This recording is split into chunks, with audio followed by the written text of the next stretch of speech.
Hello everyone, welcome to my YouTube channel. इस video में हम बहुत इंपॉर्टेंट स्कीम्स कवर करने वाले हैं और इस वीडियो में ज़्यादातर जो स्कीम्स आप यूट्यूब पर या फिर अलग प्लेटफॉर्म्स पर सर्च करते हैं तो इस वीडियो में सारी स्कीम्स वो कवर होने वाली हैं। तो स्टे ट्यून और इस मैं दावा करता हूँ कि आपको बहुत मज़ा आने वाला है। तो स्टार्ट करते हैं हमारी पहली स्कीम के साथ।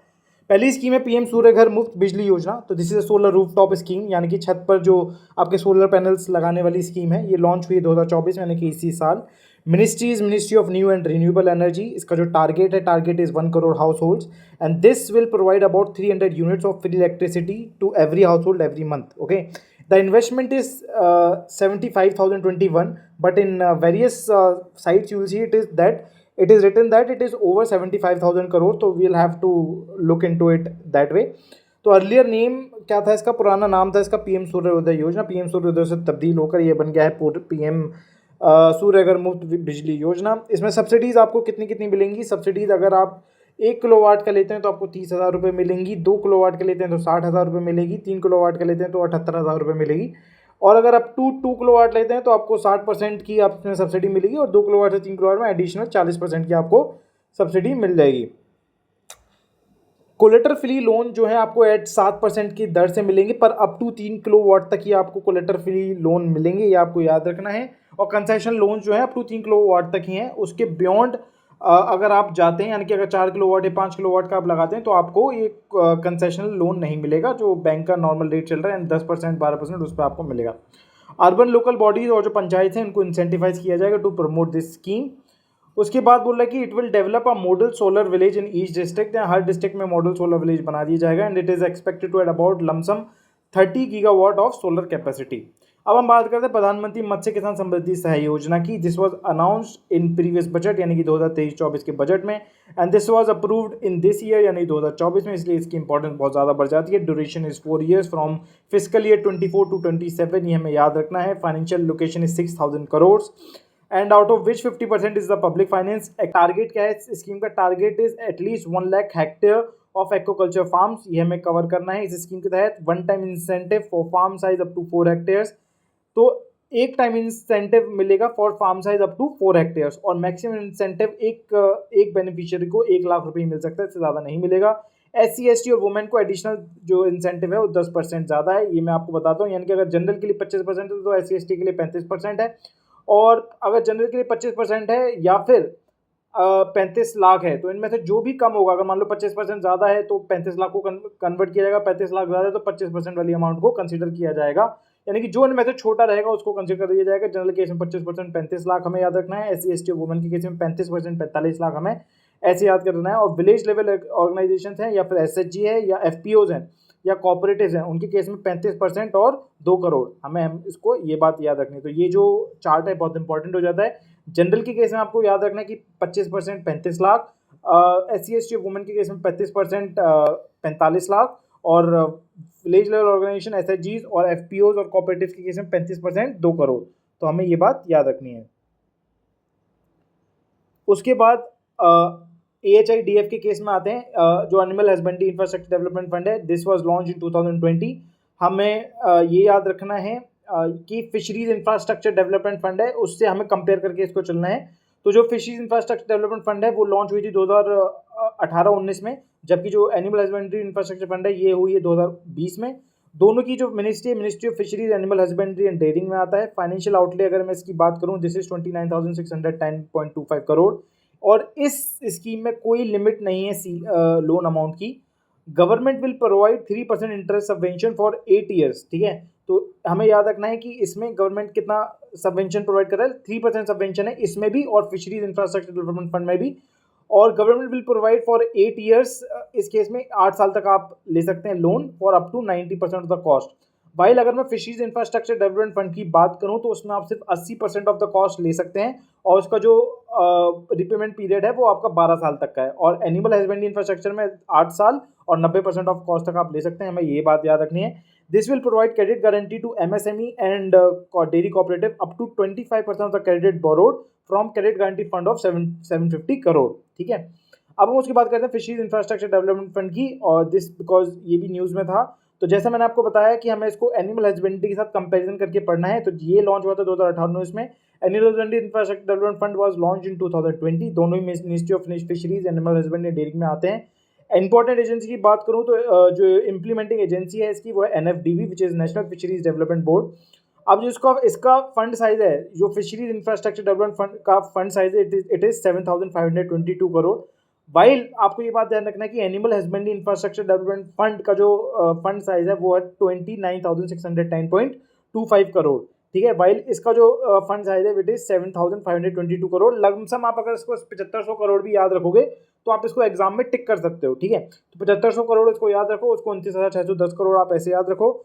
और मैंने आपको बताया था कि जो फिशरीज इंफ्रास्ट्रक्चर डेवलपमेंट फंड है उसको आप सिर्फ 80% ऑफ द प्रोजेक्ट कॉस्ट तक ही आप उसको लोन दे सकते हो। वाइल जो animal husbandry infrastructure development fund है उसमें आप 90% ऑफ द प्रोजेक्ट कॉस्ट तक आप उसको फंड कर सकते हो। इसमें जो बेनिफिशियरी कंट्रीब्यूशन रहेगा वो एटलीस्ट 20% रहेगा, ये बात हमें याद रखनी है। इंटरेस्ट सबवेंशन एनिमल हस्बेंड्री में भी 3% था, फिशरीज इंफ्रास्ट्रक्चर में भी 3% है। लैंडिंग रेट ऑफ इंटरेस्ट की बात करूं तो landing rate of interest can not be less then 5% per annum for fisheries infrastructure development fund. अब मैं मैक्सिमम रिपेमेंट पीरियड की बात करता हूँ फिशरीज इंफ्रास्ट्रक्चर डेवलपमेंट फंड में, तो आपको ये याद रखना है कि मैक्सिमम रिपेमेंट पीरियड इस केस में 12 साल है और एनिमल हस्बेंड्री डेवलपमेंट फंड में वो था 8 साल। ठीक है, और 2 साल का मोरेटोरियम इसमें इंक्लूडेड है। मोरेटोरियम वो होता है, उसको बोलते हैं हॉलीडे पीरियड भी। ये वो पीरियड होता है जिसमें आपको इंटरेस्ट सर्व करने की जरूरत नहीं पड़ती। अब बोले loan will not be provided for acquisition of loan land and water bodies, तो यानी कि कोई भी जमीन या फिर वाटर बॉडी खरीदने के लिए लोन नहीं मिलेगा। तो फेम बस इसका नाम याद रख लो, FAME is what, it is faster adoption and manufacturing of electric vehicles and this is under ministry of heavy industries. इसमें बस इतना ही जानना जरूरी है। प्रधानमंत्री ग्राम सड़क योजना की बात करते हैं। प्रधानमंत्री Gram Sadak Yojana it covers only rural areas, हमें ये बात ध्यान रखनी है, it covers only rural areas, only single road connectivity to be provided. Okay, this was launch, Pradhan Mantri Gram Sadak Yojana कब लॉन्च हुआ था? It was launch in 2000 and this obviously comes under ministry of rural development. Population की बात करूं तो किस किस जगह ये इंप्लीमेंट हुई? जहां पर 500 प्लस लोग हैं इन प्लेन एरियाज में, और नॉर्थ ईस्टर्न और हिमालय में जहां पर 250 प्लस हैं। तो 500 प्लस जहां प्लेन एरिया है और 250 प्लस जहां नॉर्थ ईस्टर्न हिमालयन एरिया है। प्रधानमंत्री ग्राम सड़क योजना 2 वाज लॉन्च इन 2013, हमें याद रखनी है। जो ओरिजिनल स्कीम है वो लॉन्च हुई थी 2000 में, सन 2000 में। जो इसका सेकंड फेज है वो लॉन्च हुआ था 2013 में। The second phase is about upgrading the 50,000 kilometre of existing rural road network. तो this second phase will upgrade 50,000 kilometre, हमें ये बात ध्यान रखनी है। In 2016 road connectivity project for left wing extremism affected areas. ठीक है, तो लेफ्ट विंग एक्सट्रीमिज्म के लिए जो कब लॉन्च हुआ था? ये हुआ था 2016 में, हमें ये बात ध्यान रखनी है। It was launch as a separate vertical under Pradhan Mantri Gram Sadak योजना। तो लेफ्ट विंग से रिलेटेड कुछ भी आता है ग्राम सड़क योजना में, आपको 2016 इसमें मार्क करना है, इतना याद रखना है। और प्रधानमंत्री ग्राम सड़क योजना का थर्ड फेज की बात करता हूँ, इट वाज लॉन्च इन 2019। देखिए, जो ओरिजिनल स्कीम है वो लॉन्च हुई थी 2000 में, सेकंड फेज लॉन्च हुआ था 2013 में, जो थर्ड फेज है वो लॉन्च हुआ है 2019 में। तो हमें ऐसे करके 2000, 2013, 2019 और 2016 में की बात करूं तो it was related about left wing extremism से रिलेटेड। ओके, तो प्रधानमंत्री ग्राम सड़क योजना फॉर थर्ड फेज जो है it was launch for the tenure of fiscal year 2020 से 25 तक, यानी कि 6 साल के लिए।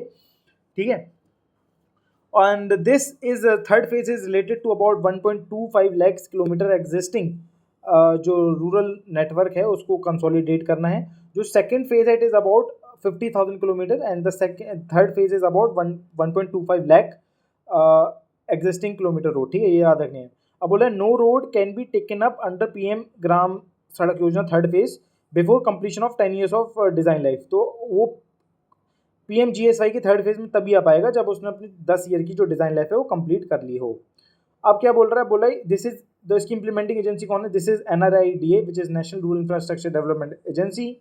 States enter into memorandum of understanding with ministry of rural development for providing funds for maintenance of roads for initial 5 years। तो स्टेट्स के साथ ये मेमोरेंडम ऑफ अंडरस्टैंडिंग साइन करते हैं to provide funds for the maintenance of roads for the initial 5 years। Okay, तो हमें जो इसका ऑनलाइन प्लेटफॉर्म है वो याद रखना है। This is e-Marg online platform. This is to monitor maintenance of Pradhan Mantri Gram Sadak योजना वर्क्स फॉर 5 years। ठीक है, तो 5 साल के लिए आपको मॉनिटर करने के लिए ये ई-मार्ग ऑनलाइन प्लेटफॉर्म है, ये आपको मदद करता है। अब अनकनेक्टेड हैबिटेशन की बात करूं तो this should be located at a distance of at least 500 और मोर। ठीक है, जो 500 और 500 मीटर या उससे ज़्यादा कहीं लोकेटेड है तो अनकनेक्टेड हैबिटेशन उसको बोलेंगे। या फिर बोल रहा है कि 1.5 kilometre in case of hills, अगर हिल्स के केस में अगर वो जहाँ पर आबादी वाला क्षेत्र है उससे अगर 1.5 किलोमीटर दूर है तो उसको अनकनेक्टेड हैबिटेशन बोलेंगे, और फ्रॉम ऑल वेदर रोड और अ कनेक्टेड हैबिटेशन, ठीक है। तो हमें याद रखना है कि अगर ऑल वेदर रोड या कनेक्टेड हैबिटेशन से अगर ये 1.5 किलोमीटर दूर है हिल्स के केस में, या फिर 500 मीटर दूर है, ठीक है, नॉर्मल क्षेत्र में है, ठीक है, ऑल वेदर रोड या कनेक्टेड हैबिटेशन से, तो उसको हम अनकनेक्टेड हैबिटेशन बोलेंगे। This is also very important. इसके ऊपर भी एमसीक्यूज पूछे जा सकते हैं कि प्लेन एरियाज में आपको बताने 500 मीटर और मोर, और हिली एरियाज में आपको बताने का 1.5 kilometre more for unconnected habitation. अब मैं बात करता हूँ national means cum merit scholarship scheme. तो NMM ये बहुत इंपॉर्टेंट स्कीम है। दिस वॉज लॉन्च इन 2008। तो ये लॉन्च हुई थी 2008 में। इसकी मिनिस्ट्री ऑफ एजुकेशन आ जाएगी, इसमें कोई दिक्कत वाली बात नहीं है। To arrest drop out at class 8। आपको पता होगा कि क्लास 8 में बहुत लोग स्कूल छोड़ देते हैं, तो this is to arrest drop out at class 8। The tenure is from physical year 22 to 26, यानी कि 5 साल का इसका टेन्योर रहेगा। फाइनेंशियल आउटले अगर मैं बात करूँ, दिस इज 1827, यानी 1827 करोड़ इसका फाइनेंशियल आउटले है नेशनल मीन्स का मेरिट स्कॉलरशिप का। अब इसकी मैं एलिजिबिलिटी बात करूँ तो एलिजिबिलिटी इसमें जो पेरेंटल इनकम है वो 3.5 लाख से कम होनी चाहिए, ठीक है। 3.5, देखिए NMMSS में आपको याद रखना है दिस इज 3.5 लैक्स, ठीक है। तो आपको बहुत सारे ऑप्शंस मिल सकते हैं कि 8 लाख का ऑप्शन मिल सकता है, 2.5 लाख का ऑप्शन मिल सकता है, ठीक है, जो आपको जनरल जो स्कीम्स में यूज होता है। तो हमें ये बात रखना है नेशनल मीन्स का मेरिट स्कॉलरशिप स्कीम में, जो कि लॉन्च हुई थी 2008 में, इसमें जो पेरेंटल इनकम का क्राइटेरिया है वो आपका 3.5 लाख रुपए है। तो इसमें जो एलिजिबिलिटी उनको मिलेगी जिनकी क्लास 7th में 55% आई है। SC ST को हमेशा 5% की छूट मिलेगी। तो उनकी परसेंटेज याद मत करिए, मैं आपको सिर्फ इतना इंसिस्ट करूंगा कि जो नॉर्मल लोग उनका याद करो। SC ST में 5% की छूट देते रहो। जैसे मतलब क्लास 7th में आपने बोला 55%, तो SC ST का हो जाएगा 50% हो जाएगा। एंड फॉर कंटिन्यूएशन उनको क्लास 10वीं में कितना लेके आना पड़ेगा, क्लास 10वीं में उनको लेकर आना पड़ेगा 60%, और फिर SC ST के लिए कितना हो जाएगा अपने आप ही 55%, यानी कि ध्यान रखना है। अब नवोदय केवी जो है, जो केंद्रीय विद्यालय और नवोदय जो स्कूल है, वो इस स्कीम के लिए एलिजिबल नहीं है। This is for the studies within India. आपसे ऐसे भी पूछ सकता है कि क्या this scheme is for abroad? No, this scheme is not for abroad. इसमें बोल रहा है 1 lakh scholarship from 9th each year, यानी कक्षा नवी से आपको 1 लाख स्कॉलरशिप्स मिलेंगी, ठीक है, ये बात ध्यान रखनी है। और इसमें कितनी स्कॉलरशिप मिलेगी? मुझे मिलेगी 1,000 रुपये पर महीना, यानी कि 12,000 रुपये per annum for maximum 4 years. तो यानी कि मैक्सिमम 4 साल तक के लिए आपको ये स्कीम का आप लाभ उठा सकते हैं, यानी क्लास 9वीं 10वीं 11वीं 12वीं सिर्फ 4 क्लासेस में आपको मिलेगा 1,000 रुपये पर मंथ में, ठीक है। अब जब जैसे ही बच्चे को लगेगा कि यार अच्छा कक्षा 8वीं के बाद तो पैसे मिल रहे हैं, तो वो अपना दोबारा से पढ़ाई में रुझान दिखाएगा और स्कूल जाने की कोशिश करेगा। अब हम श्रेष्ठा स्कूल की बात करते हैं। तो श्रेष्ठा जो है हमें याद रखना है this is residential plus SC scheme, ठीक है। तो जब SC के अंडर आता है तो this is not under ministry of education, this is under ministry of social justice and empowerment, ठीक है। तो what is Shreshta? Shreshta scheme for residential education for students in high school in targeted areas. क्या है श्रेष्ठा? क्या है? This is scheme for residential education for students in high school in targeted areas. Obviously देखिए जब SCs के लिए है तो ministry of social justice empowerment आ जाएगा, इसमें कुछ सोचने वाली बात नहीं है, ठीक है। तो tenure is till physical year 2026। तो जो टेन्योर इसका कब तक है? टेन्योर आपका फिजिकल ईयर 2026 तक है, हमें ये बात ध्यान रखनी है। And this is for SC students, हमें ये बात ध्यान रखनी है। फैमिली इनकम जो है वो 2.5 लाख से ज़्यादा नहीं होनी चाहिए। अब देखिए, अब इसमें कंपेयर करना सीखिए। अब देखिए national means of cum merit scholarship scheme पर, यानी कि NMMSS स्कीम में मैंने आपको बताया था कि जो उसमें पेरेंटल इनकम थी, वो पेरेंटल इनकम थी कितनी? वो पेरेंटल इनकम थी आपकी 3.5 लाख रुपए, ठीक। मैं आपको यहाँ पर लिख देता हूँ कि NMMSS में आपको जो पेरेंटल इनकम है, पेरेंटल इनकम वो कितनी थी? पेरेंटल इनकम थी आपकी 3.5 लाख रुपए का क्राइटेरिया था, 3.5 लाख रुपए पर एनम, ठीक है। ये पेरेंटल इनकम थी NMMSS में। वाइल जब आप इसकी बात करोगे श्रेष्ठा स्कीम थी, तो श्रेष्ठा स्कीम का क्या है? श्रेष्ठा स्कीम में जो फैमिली की इनकम है वो 2.5 लाख रुपए से ज़्यादा नहीं होनी चाहिए। अब देखिए इसमें 2 तरीके के मोड हैं। पहला मोड है जिसमें आपका CBSE, स्टेट बोर्ड और प्राइवेट रेजिडेंशियल स्कूल्स आ जाते हैं। तो उसमें जो आपकी टोटल सीट्स है वो है 3,000 सीट्स हैं। उसमें 1500 for class 9th and 1500 for class 11th, ठीक है। अब ये बात ध्यान रखनी है, ठीक है। तो इसमें श्रेष्ठा में आपको क्या मोड 1 में जहाँ पर CBSE स्कूल प्राइवेट ये सब आते हैं उसमें कितनी सीट्स मिलेंगी? आपको 3,000 सीट मिलेंगी, और जिसमें कि जो क्लास 9th के लिए आपको 1500, क्लास 11th के लिए आपको 1500 मिलेंगे। अब मोड 2 की बात करता हूँ। This is schools run by the voluntary organisation और NGOs। तो इसमें हर साल आपको 13,500 स्लॉट्स मिलेंगे। तो आपको ये बात ध्यान रखनी है कि मोड 1 में जहाँ आपको 3,000 स्लॉट्स मिल रहे हैं एक साल में, वहीं आपको जो एनजीओ के द्वारा स्कूल रन किए जाते हैं उसमें आपको 13,500 स्लॉट्स मिलेंगे। पर इसकी कंडीशन ये है कि this should be registered under NGO दर्पण पोर्टल ऑफ नीति आयोग। वेरी इंपॉर्टेंट पॉइंट कि जो एनजीओ हैं वो एनजीओ दर्पण पोर्टल में रजिस्टर होनी चाहिए। Okay, and no new school to be taken up. तो आपसे एमसीक्यूज के फॉर्म में ये पूछा सकता है कि can a new school be taken up under Shreshta scheme? तो answer is no, no new school can be taken up under Shreshta scheme. अब मैं स्कॉलरशिप इन मोड 1 की बात करूं तो क्लास 9th में आपको 1,00,000 रुपए पर साल मिलेगा। बहुत, ये तो देखिए कितनी अच्छी बात बोल रहा है। अब देखिए, अब इसको कंपेयर करिए आप NMMS स्कीम से, ठीक है, national means cum merit scholarship scheme, जो कि 2008 में लॉन्च हुई थी जब आपकी कांग्रेस की सरकार थी, ठीक है। अब उसमें उस टाइम पर जो आपको स्कॉलरशिप मिल रही थी वो मिल रही थी कितनी? 1,000 रुपए पर मंथ, यानी कि मैक्सिमम आपको साल में 12,000 रुपए मिल सकती है। पर इसमें देखिए श्रेष्ठा में एससी को कितना लाभ मिल रहा है, वो उनको 1,00,000 रुपए साल का मिलेगा। क्लास 9th का बच्चा 1,00,000 रुपए पर साल कमा रहा है, ये देखिए आप। अब क्लास 10th में उनको मिलेगा 1,10,000, क्लास 11th में मिलेगा 1,25,000, क्लास 12th में उनको मिलेगा 1,35,000। हमें ये बहुत इंपॉर्टेंट है याद रखना, 1,10,000, 1,25,000, then 1,35,000। Scholarship is release in first instalment through e Anudan portal. तो ये बहुत इंपॉर्टेंट हो जाता है। देखिए पोर्टल्स जो है वो याद करना बहुत इंपॉर्टेंट हो जाता है। जैसे मैंने आपको बताया कि प्रधानमंत्री ग्राम सड़क योजना के लिए हमको 5 साल के लिए उसको किस प्लेटफॉर्म के थ्रू देखेंगे? द प्लेटफॉर्म इज ई मार्ग, ठीक है। ई मार्ग के थ्रू हम प्रधानमंत्री ग्राम सड़क योजना की 3rd फेज को हम 5 साल के लिए मॉनिटर करेंगे। वहीं जो बात मैं अगर बोल रहा हूँ श्रेष्ठा स्कीम के लिए, तो श्रेष्ठा स्कीम में जो scholarship is release in 1 instalment through कौन से पोर्टल के थ्रू? ई अनुदान, ठीक है, ई अनुदान पोर्टल है। ये बात हमें बहुत अच्छे से याद रखनी है, बहुत अच्छे से, इसको कभी नहीं भूलना, ठीक है। तो जो स्कॉलरशिप होगी वो आपको एक इंस्टॉलमेंट मिलेगी through e Anudan portal with in 30 days of admission. आप एडमिशन कराइए, 30 दिनों के अंदर अंदर आपकी स्कॉलरशिप आपके अकाउंट में होगी भाई साहब। अब हम बात करते हैं free coaching scheme for SC and OBC. Free coaching scheme for SC OBC बात करूं, this was revised in fiscal year 23, ठीक है। तो फिस्कल ईयर 23 में इसको रिवाइज किया गया था, ये बात हमें याद रखनी है। And this is under ministry of social justice and empowerment also, ठीक है। जो एससी ओबीसी के बारे में बात कर रहे हैं तो obviously ministry of social justice empowerment आएगा। आंख बंद करके लगा दीजिएगा मिनिस्ट्री के बारे में पूछे तो। इंप्लीमेंटिंग एजेंसी अगर पूछें तो DAF is doctor Ambedkar foundation, ठीक है। Implementing agency is DAF. तो free coaching scheme for SC and OBC की बात कर रहे हैं तो उसमें इंप्लीमेंटिंग एजेंसी आपकी डैफ है थ्रू डैस। तो dash is doctor Ambedkar centre of excellence, okay. तो डैफ थ्रू डैस हमें याद रखना है, which is doctor Ambedkar foundation through doctor Ambedkar centre of excellence. तो इंप्लीमेंटिंग एजेंसी इसकी इंपॉर्टेंट है, याद करना।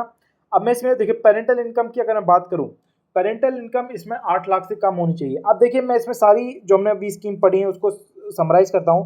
तो नेशनल मींस का मेरिट स्कॉलरशिप स्कीम मैंने आपको बताया था, पेरेंटल इनकम का क्राइटेरिया था 3.5 लाख रुपए पर एनम। वहीं अगर मैं आपसे बात करूं, ये जो श्रेष्ठा स्कीम मैंने आपको बताई, श्रेष्ठा स्कीम में आपको मैंने बताया था कि the parental income criteria is 2.5 lakh रुपए पर एनम। वहीं आप इसके free coaching scheme for SC और ओबीसी में आओगे तो फ्री कोचिंग स्कीम में जो आपका क्राइटेरिया है वो है लेस देन 8 लाख रुपए, यानी कि 8 लाख रुपए से कम होनी चाहिए उनकी जो पेरेंटल इनकम है वो। तो दिस बोल रहा है कि SC OBC belonging to minority will not be eligible. बहुत ही इंपॉर्टेंट पॉइंट है, बोल रहा है कि अगर एससी ओबीसी अगर माइनॉरिटी है यानी मुस्लिम्स वगैरह हैं या और पारसी कम्युनिटी है तो वो एप्लीकेबल नहीं होगा। क्यों नहीं होगा? क्योंकि उनके लिए अलग से मिनिस्ट्री है, वो है मिनिस्ट्री ऑफ माइनॉरिटी अफेयर्स, ठीक है। तो ministry of minority affairs minorities का पूरा ख्याल रखता है, वाइल एससी ओबीसी का जो पर्टिकुलर ख्याल रखता है वो रखता है ministry of social justice and empowerment. हमें ये बात ध्यान रखनी है। अब इसमें देखिए इसमें क्राइटेरिया क्या बैठ रहा है, 50% मार्क्स बैठ रहा है क्लास 10th और 12th में, ठीक है। क्लास 10th और 12th में आपका जो क्राइटेरिया कितना बैठ रहा है, 50% क्राइटेरिया। अब देखिए अगर मैं इसी को अगर मैं आपको कंपेयर करूं श्रेष्ठ की स्कीम से, श्रेष्ठ में मैंने आपको बताया था, क्या मैंने आपको बताया था कि आपका क्लास 7th में आपका होना चाहिए कितना परसेंट, आपका होना चाहिए 55%। भाई साहब जनरल आदमी की बात कर रहा हूँ, SC ST में 5% अपने आप कम कर देना, ठीक है। अब मैं ये हो गया 55% का क्राइटेरिया। वहीं अगर आपको कंटिन्यू करनी है तो आपको 10th में कितना आना चाहिए भैया, 10th में आपका आना चाहिए 60%, ठीक है। 55% 60% का क्राइटेरिया बढ़ गया है श्रेष्ठ स्कीम में। पर अब देखिए जब फ्री स्कीम कोचिंग स्कीम की बात आ रही है तो उसमें क्राइटेरिया और कम कर दिया गया, यानी 50% आपको करना है, ठीक है। 50% है free coaching scheme for SC and OBC, okay. अब हम बात करते हैं, this is the sub scheme of Shreyas. Shreyas अलग है, श्रेष्ठा अलग है। श्रेयस की फुल फॉर्म क्या है? Shreyas is scholarship for higher education for young achiever scheme. क्या है Shreyas? Scholarship for higher education for young achiever scheme. I hope याद हो गया होगा। और इसमें जो आपका बैच बनेगा वो 3,500 स्टूडेंट्स का बनेगा। ठीक है, अब देखिए श्रेष्ठा में आपको याद रखना है, श्रेष्ठा में आपके 2 मोड मैंने आपको बताए थे। ठीक है, श्रेष्ठा में मैंने आपको 2 मोड बताए थे। मोड 1 में जो आपका बेसिक जो आपका स्कूल है, जो रेसिडेंशियल जो प्राइवेट स्कूल है, सीबीएसई स्कूल है, उसमें 3000 सीट थी। ठीक है, 3000 सीट उसमें थी। और जो दूसरी मैंने आपको मोड बताया था, उसमें मैंने आपको बताया था कि जो एनजीओ के द्वारा रन किए जाने वाले स्कूल हैं, उसमें आपके कितने स्लॉट थे? उसमें आपके स्लॉट थे 13,500 स्लॉट। और यही आपको ये बात ध्यान रखनी है कि जो आपका फ्री कोचिंग स्कीम है, फ्री कोचिंग स्कीम में आपके कितना स्लॉट है? दिस इज 3,500 बच्चों को free coaching scheme for SC OBC मिलेगा। अलॉटमेंट ऑफ स्कीम्स, ये बहुत ज़्यादा इंपॉर्टेंट है। तो 60% of courses in which the qualifying exam is graduation. तो ये जो 60% जो सीट्स हैं वो उन कोर्सेज के लिए हैं, ठीक है, जहां पर जो क्वालिफाइंग एग्जाम में आपका ग्रेजुएशन है। यानी सपोज करो कि ग्रेजुएशन के बाद जो भी एग्जाम होता है, मतलब बैंकिंग का हो रहा है, आरबीआई का हो रहा है, तो ग्रेजुएशन के बाद होता है। ठीक है, उस केस में आपको 60% जो आपकी जो सीट्स हैं वो उन लोगों के लिए रिजर्व है जिनका जो क्वालिफाइंग एग्जाम है वो ग्रेजुएशन का, और 40% इज फॉर दोज जिनका जो क्वालिफाइंग एग्जाम है वो कक्षा 12वीं है। ये बात हमें याद रखनी है। अब देखिए free coaching scheme of SC OBC में आपको ये बात ध्यान रखनी है कि जो एससी और ओबीसी का रेशियो है वो 70:30 होना चाहिए लगभग। ठीक है, और in no case it can be less than 50% SC allowed. ऐसा कभी नहीं होना चाहिए कि जो लेस देन 50% एससी हो गया और बाकी आपने ओबीसी भर लिए। अब बोल रहे 30% seats under each category reserve for females. तो हर कैटेगरी में यानी जो एससी और ओबीसी है दोनों की कैटेगरी में 30% जो है वो फीमेल्स के लिए रिजर्व है। अब बोला स्टाइपेंड ऑफ ₹4,000 पर मंथ। ठीक है, तो इसमें आपको कितना मिलेगा? 4,000 per month and should not be greater then 12 months. अब देखिए इसको समझने की कोशिश करते हैं। NMMS में आपको कितना मिल रहा था? 1,000 रुपये पर मंथ। ठीक है भाई साहब, 1,000 रुपये आपको पर मंथ मिल रहा था। वहीं आपकी जो श्रेष्ठ स्कीम थी, श्रेष्ठ में आपको कितना रुपये मिल रहा था? श्रेष्ठ में आपको 1 लाख, ठीक है, 1 लाख मिल रहा था कक्षा 9वीं में। बाकी कक्षा 10वीं में 1,10,000, कक्षा 11वीं में 1,25,000, कक्षा 12वीं में 1,35,000।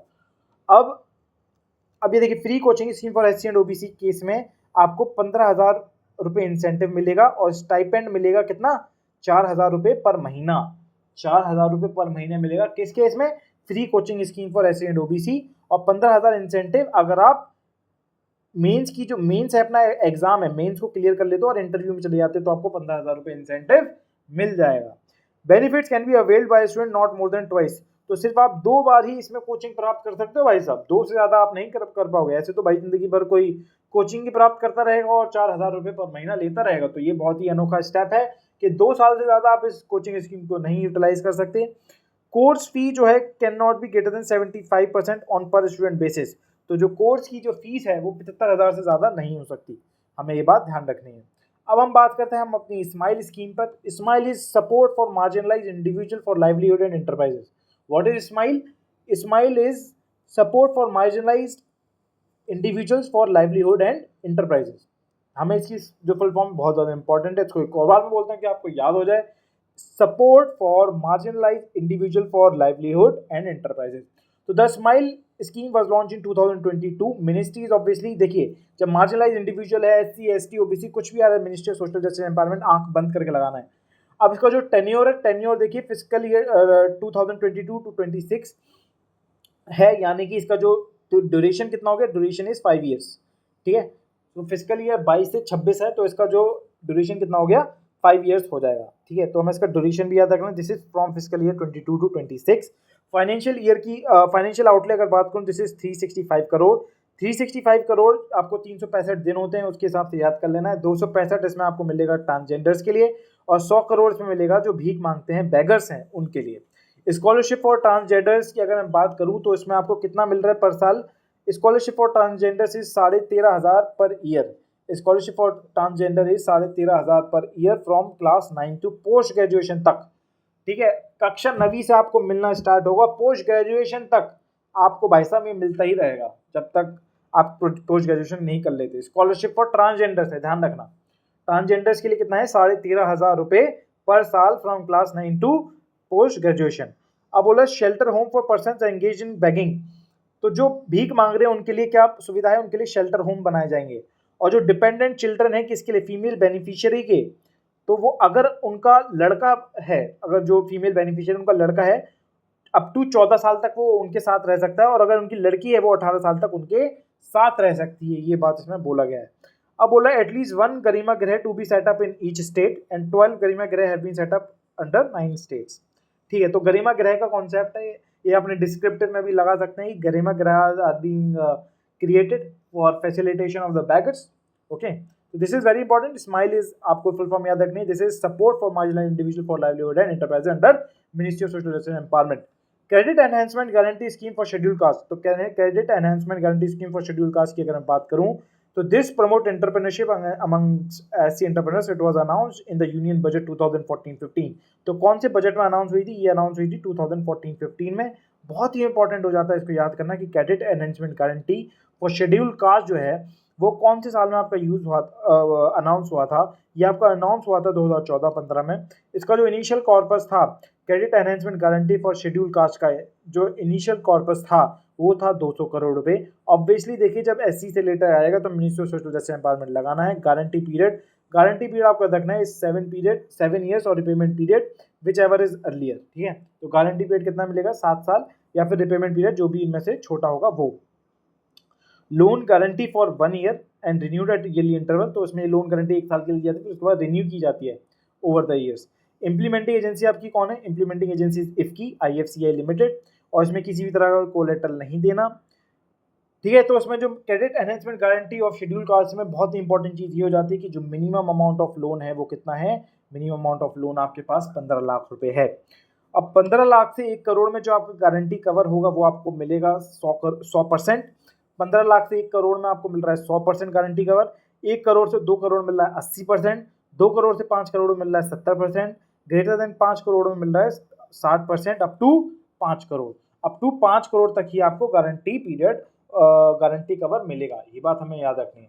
ठीक है, तो इसमें गारंटी पीरियड कितना है, गारंटी पीरियड आपका 7 ईयर्स और repayment period which is earlier. Minimum amount कितनी guarantee for social for schedule caste के लिए वो है आपको याद रखना है 15 लाख। और इसके जो लोन अमाउंट के साथ साथ गारंटी कवर आपको याद करना बहुत जरूरी हो जाता है, बहुत इंपॉर्टेंट है ये।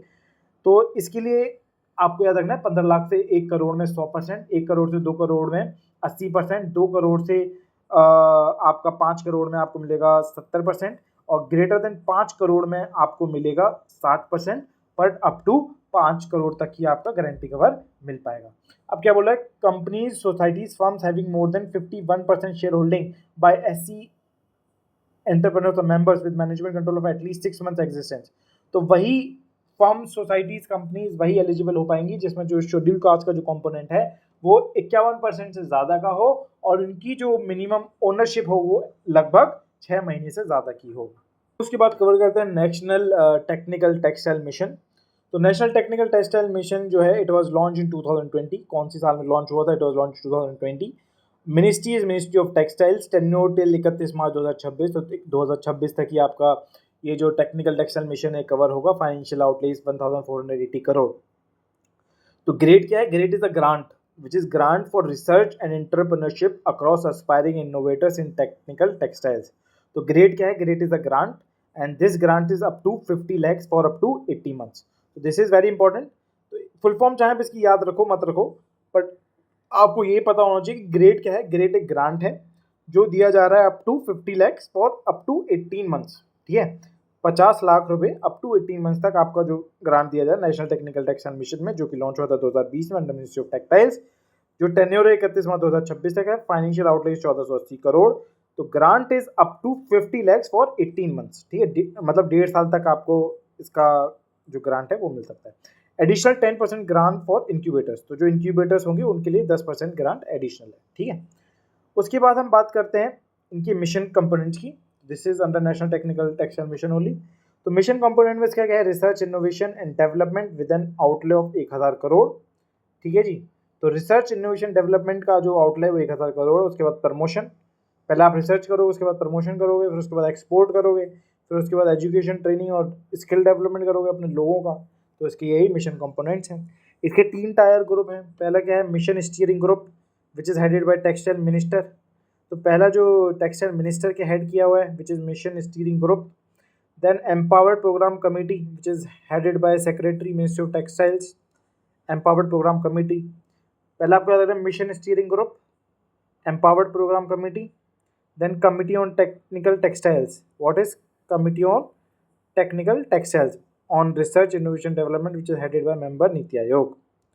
ठीक है जी, तो 3 टायर ग्रुप हैं, आपको ये बात ध्यान रखना है। पहला है mission steering group which is headed by textile minister, empowered programme committee which is EPC headed by secretary, then committee on technical textiles is headed by member of NITI Aayog. Then हम बात करते हैं startup India seed fund scheme. तो startup India seed fund scheme was launch in 2021 under ministry of commerce and industry. तो startup India seed fund scheme जो है वो कौन सी मिनिस्ट्री के अंडर आता है? It is under ministry of commerce and industry. The tenure is 4 years for startup India seed fund scheme. It was launch in 2021। The tenure is 4 years। Eligibility की बात करूं for startups not corporated before 2 years, है ना, 2 साल से पुराने startup नहीं होने चाहिए startup India seed fund scheme में, ये बात ध्यान रखनी है, very important to note.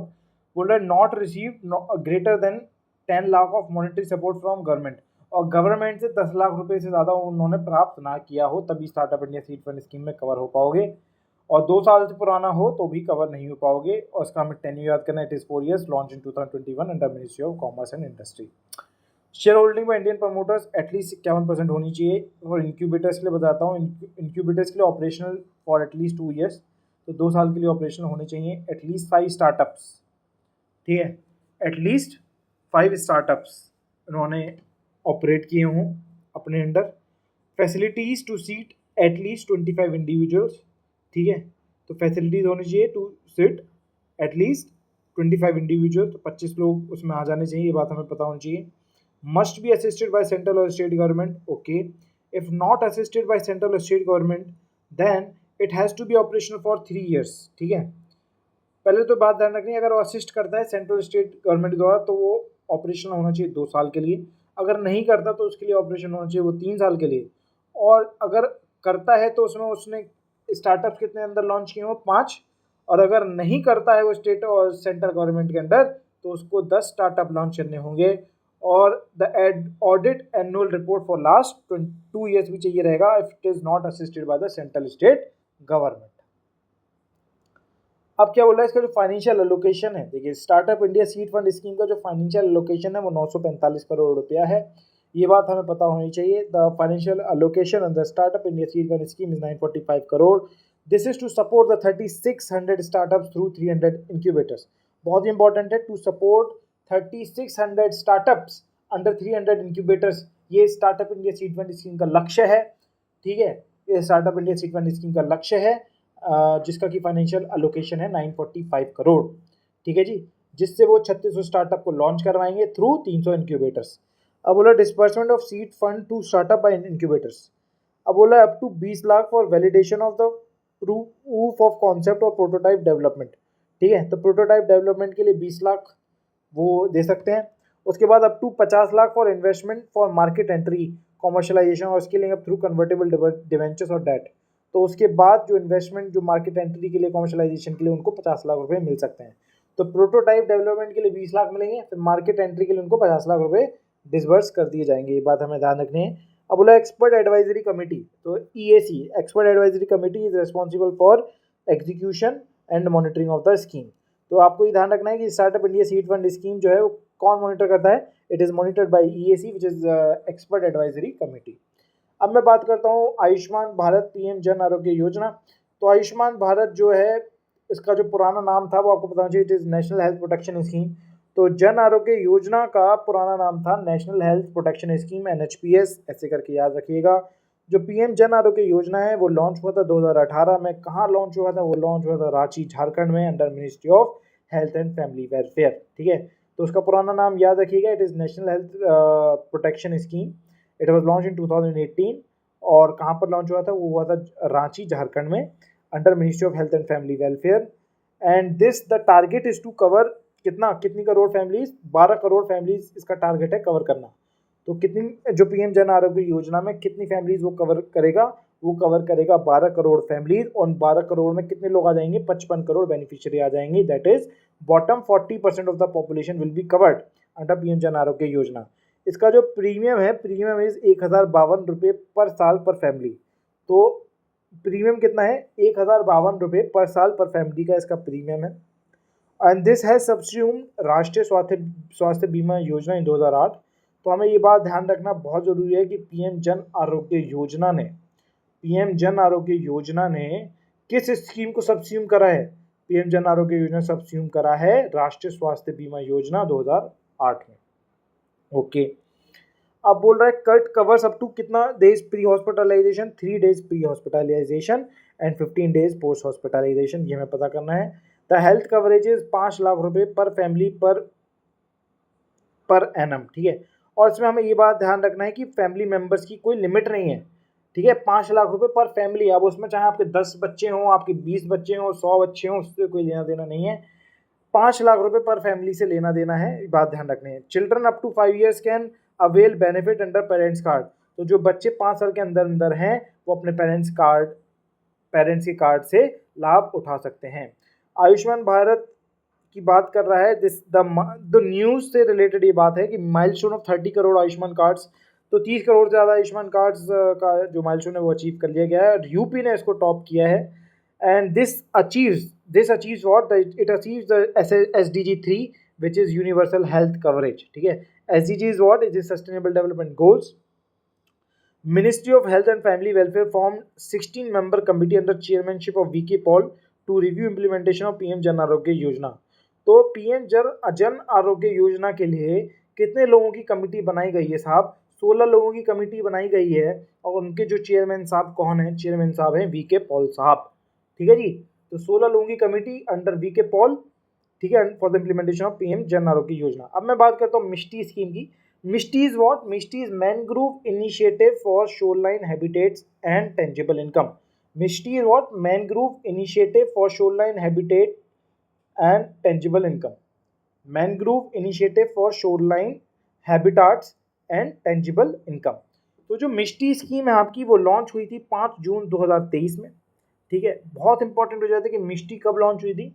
The Mishti scheme was launch on 5 June 2023 and why on 5 June, this is because of the world environment day.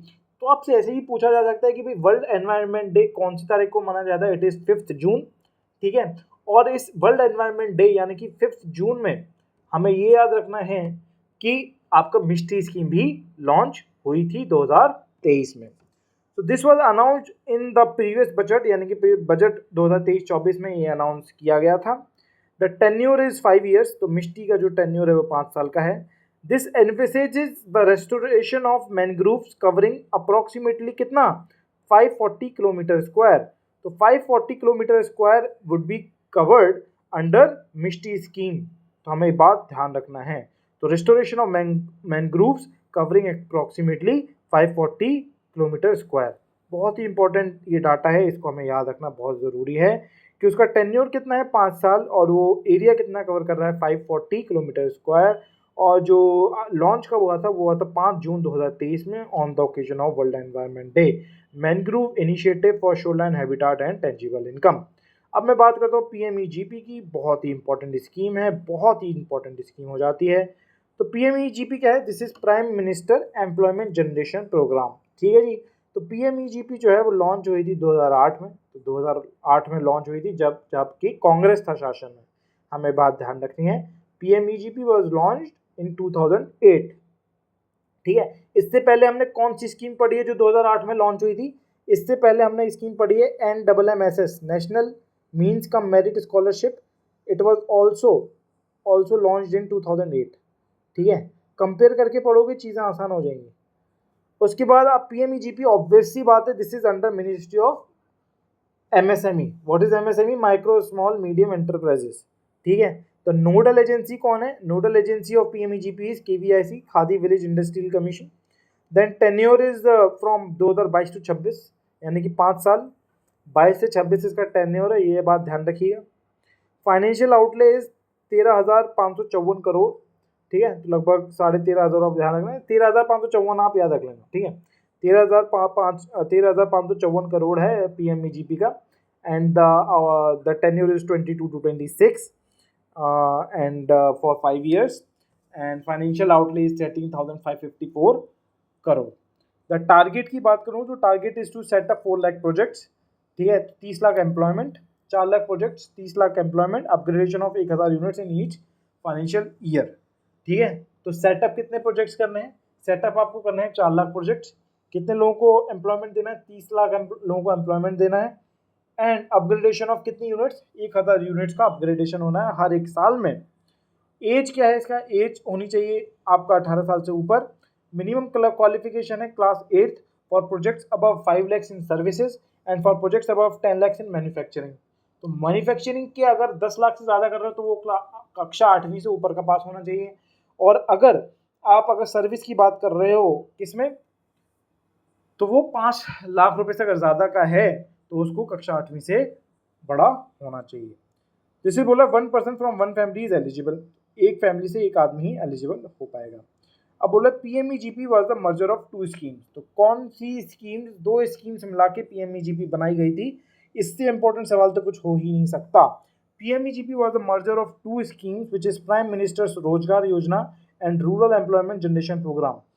बहुत इंपॉर्टेंट हो जाता है, बहुत इंपॉर्टेंट हो जाता है इसको याद करना कि PMEGP was the merger of 2 schemes, जिसमें आपका प्राइम मिनिस्टर रोजगार योजना भी आ गया और रूरल एम्प्लॉयमेंट जनरेशन प्रोग्राम भी आ गया, ठीक है। REGP, prime minister Rozgar Yojana and rural employment generation programme. Prime minister Rozgar Yojana and rural employment generation programme, these 2 schemes were merged to form PMEGP। Okay, अब बोला पर कैपिटा इन्वेस्टमेंट जो है, पर कैपिटा इन्वेस्टमेंट जो है आपका, वो it should not be greater then 3 lakh for plain areas, और जो पर कैपिटा इन्वेस्टमेंट है for hilly areas, Andaman Nicobar Lakshadweep, it should not be greater then 4.5 lakhs। देखिए कितनी बढ़िया बात बोल रहा है कि पर कैपिटा इन्वेस्टमेंट जो है प्लेन एरियाज में 3 लाख से ज़्यादा का नहीं होना चाहिए, और यही अगर हिली एरियाज और अंडमान निकोबार लक्षद्वीप है तो इसमें 4.5 लाख से ज़्यादा का नहीं होना चाहिए।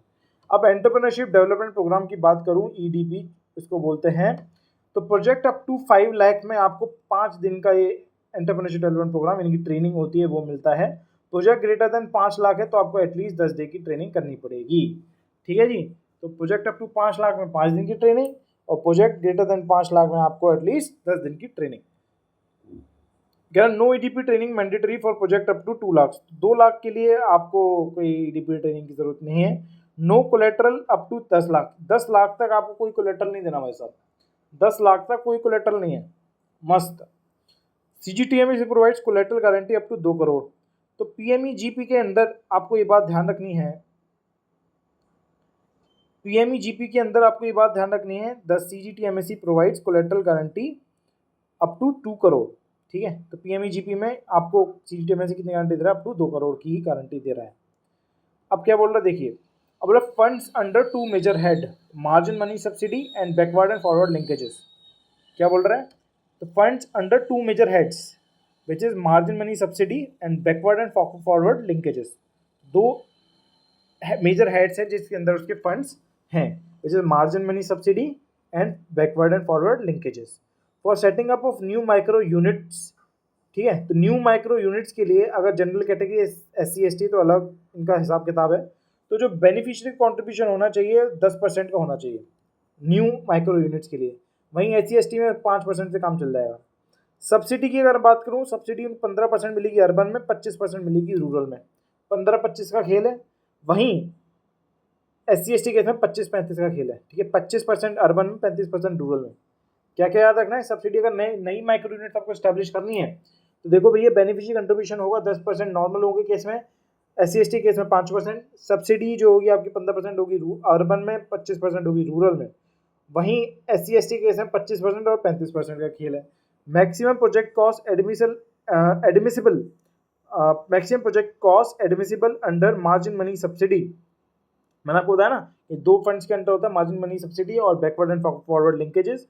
तो बोल रहा है कि maximum project cost admissible under margin money subsidy manufacturing sector के केस में 50 लाख याद रख लो, और सर्विस सेक्टर के केस में 20 लाख याद रख लो।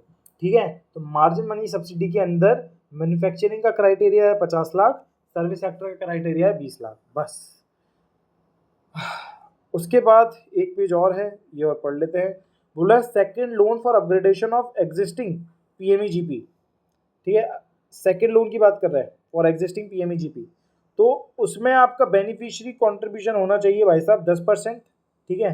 सब्सिडी आपकी होनी चाहिए 15%, ठीक है, सब्सिडी आपकी होनी चाहिए 15%, और 20% होगी नॉर्थ ईस्टर्न रीजन और हिली एरियाज के केस में, ठीक है जी। अब बोला maximum project cost admissible under MMS, ठीक है, मार्जिन मनी सब्सिडी।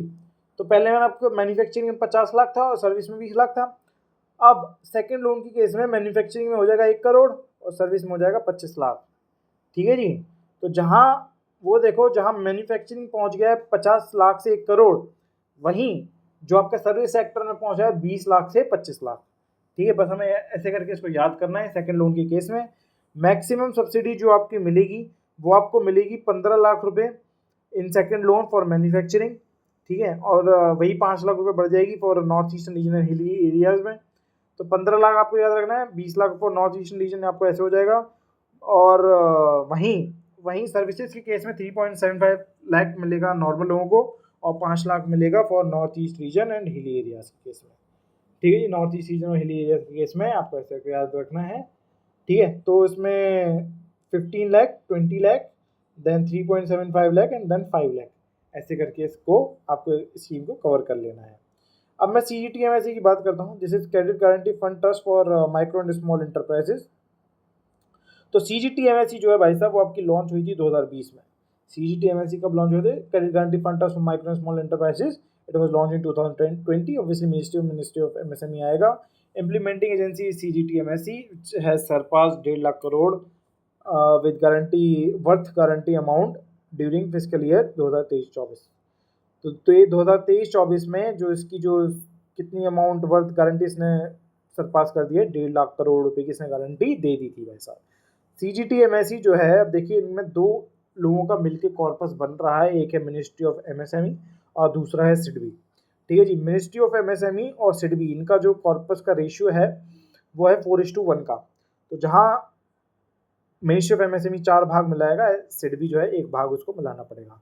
तो मिनिस्ट्री ऑफ MSME और सिडबी में कॉर्पस का रेशियो 4:1 है, ये बहुत इंपॉर्टेंट है। और मिनिस्ट्री ऑफ MSME सिडबी ये भी बहुत इंपॉर्टेंट है। कह रहा है tenure of guarantee cover is 5 years.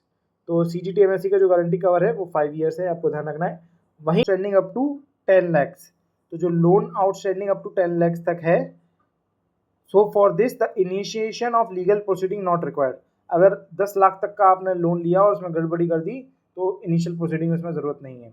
अब देखिए इसमें जो आपका गारंटी कवरेज जो है कैसे कैसे डिस्ट्रीब्यूट करता है, देखिए इसमें पहली बात बोले कि educational institution, SHG, agriculture, they are not eligible, only for MSME micro and small units की बात है तो उसमें education institution, self help group, agriculture ये सब एलिजिबल नहीं है। तो इनकी पहले कैटेगरी देखते हैं। देखिए अप टू 5 लैक्स, उसके बाद 5 लैक्स से 50 लाख, तो इसको 50 लाख से 5 करोड़, ठीक है जी। अप टू 5 लाख, 5 से 50 एंड देन 50 लाख से 5 करोड़, ऐसे करके आपको याद रखना है। अब बोल रहा है micro units, then MSE is located in north east region, उसके बाद वुमेन एंटरप्रेन्योर्स, SC ST ये सब आ जाते हैं, ठीक है, अग्निवीर ये सब आ जाते हैं। उसके बाद ऑल अदर कैटेगरी ऑफ ये सब आ जाती है। तो माइक्रो एंटरप्राइजेज में आपको याद रखना है 85, 75, 75, ठीक है जी, 85, 75, 75। फिर उसके बाद MSE नॉर्थ ईस्ट रीजन में आपको याद रखना है 80, 80, 75, ठीक है जी। MSE में आपको क्या याद रखना है 80, 80, 75। माइक्रो के केस में आपको याद रखना है 85, देखो मैं आपको बताता हूँ कैसे आप इसको याद रखना है। माइक्रो के केस में आपको याद रखना है 85, 75, 75। MSE is located in north east region में आपको याद रखना है 80, 80, 75।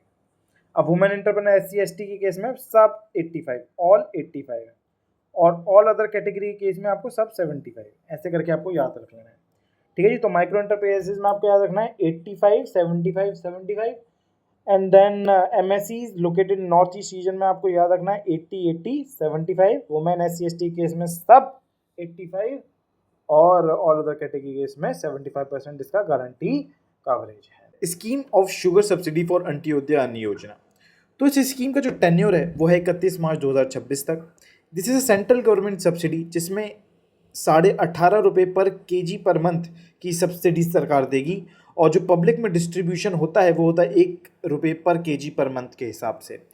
तो ये हमें याद करना बहुत ज़रूरी है कि सेंट्रल गवर्नमेंट की सब्सिडी कितनी है इसमें, ये 18.5 रुपये पर केजी पर मंथ है, और पब्लिक डिस्ट्रीब्यूशन होता है 1 रुपये पर केजी पर मंथ में।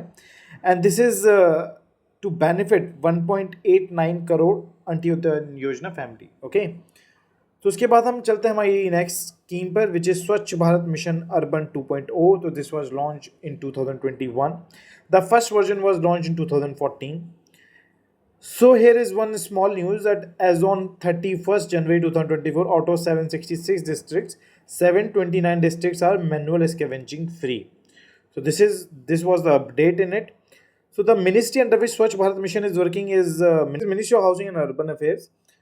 The tenure is from 2021 to 26. Then outlay is 1,41,600 crore. So this outlay is very important to remember. The funding pattern is also very important. The for UTs without legislature, ठीक है, जिनके पास legislature नहीं उनके लिए 100% would be centrally funded. UTs with legislature like Delhi, so it is 80:20. For northeastern Himalayan region it is 90:10.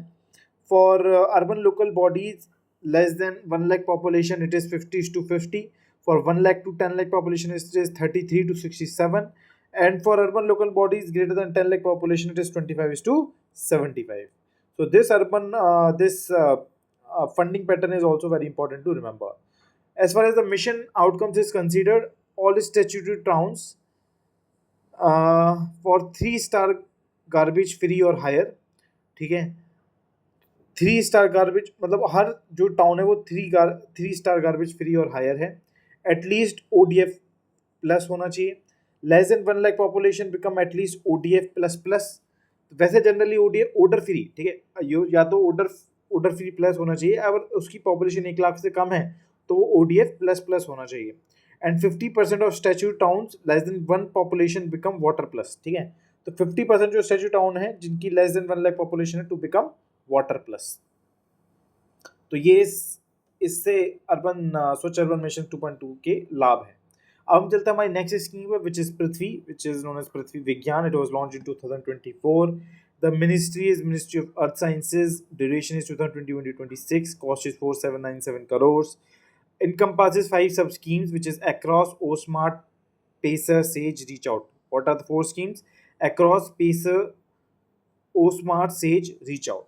Okay, so its cost important which is 4797 crore, and it encompasses 5 schemes. The duration is 2021 to 26. So it has 5 components which you can remember through A, B, C, G, H. A is atmosphere, B is biosphere, C is cryosphere, G is geosphere, and H is hydrosphere. अब हम चलते हैं next scheme पर। Next is national schedule caste and schedule tribe hub. So this scheme, which is National Scheduled Caste and Scheduled Tribe Hub, it was launched in 2016. The ministry under which it is working, it is Ministry of MSME. It is very important to understand, although that this scheme name is comprising of Scheduled Caste and Scheduled Tribe. So you would be thinking that it would come under Ministry of Social Justice and Empowerment, but unfortunately it is Ministry of MSME. So this is very important to understand that National Scheduled Caste and National Scheduled Tribe Hub, जहाँ भी hub आ जाए, this is under Ministry of MSME. The implementing agency is NSIC, which is National Small Industries Corporation. The tenure is from 2022 to 2026. ये हमें याद रखना है.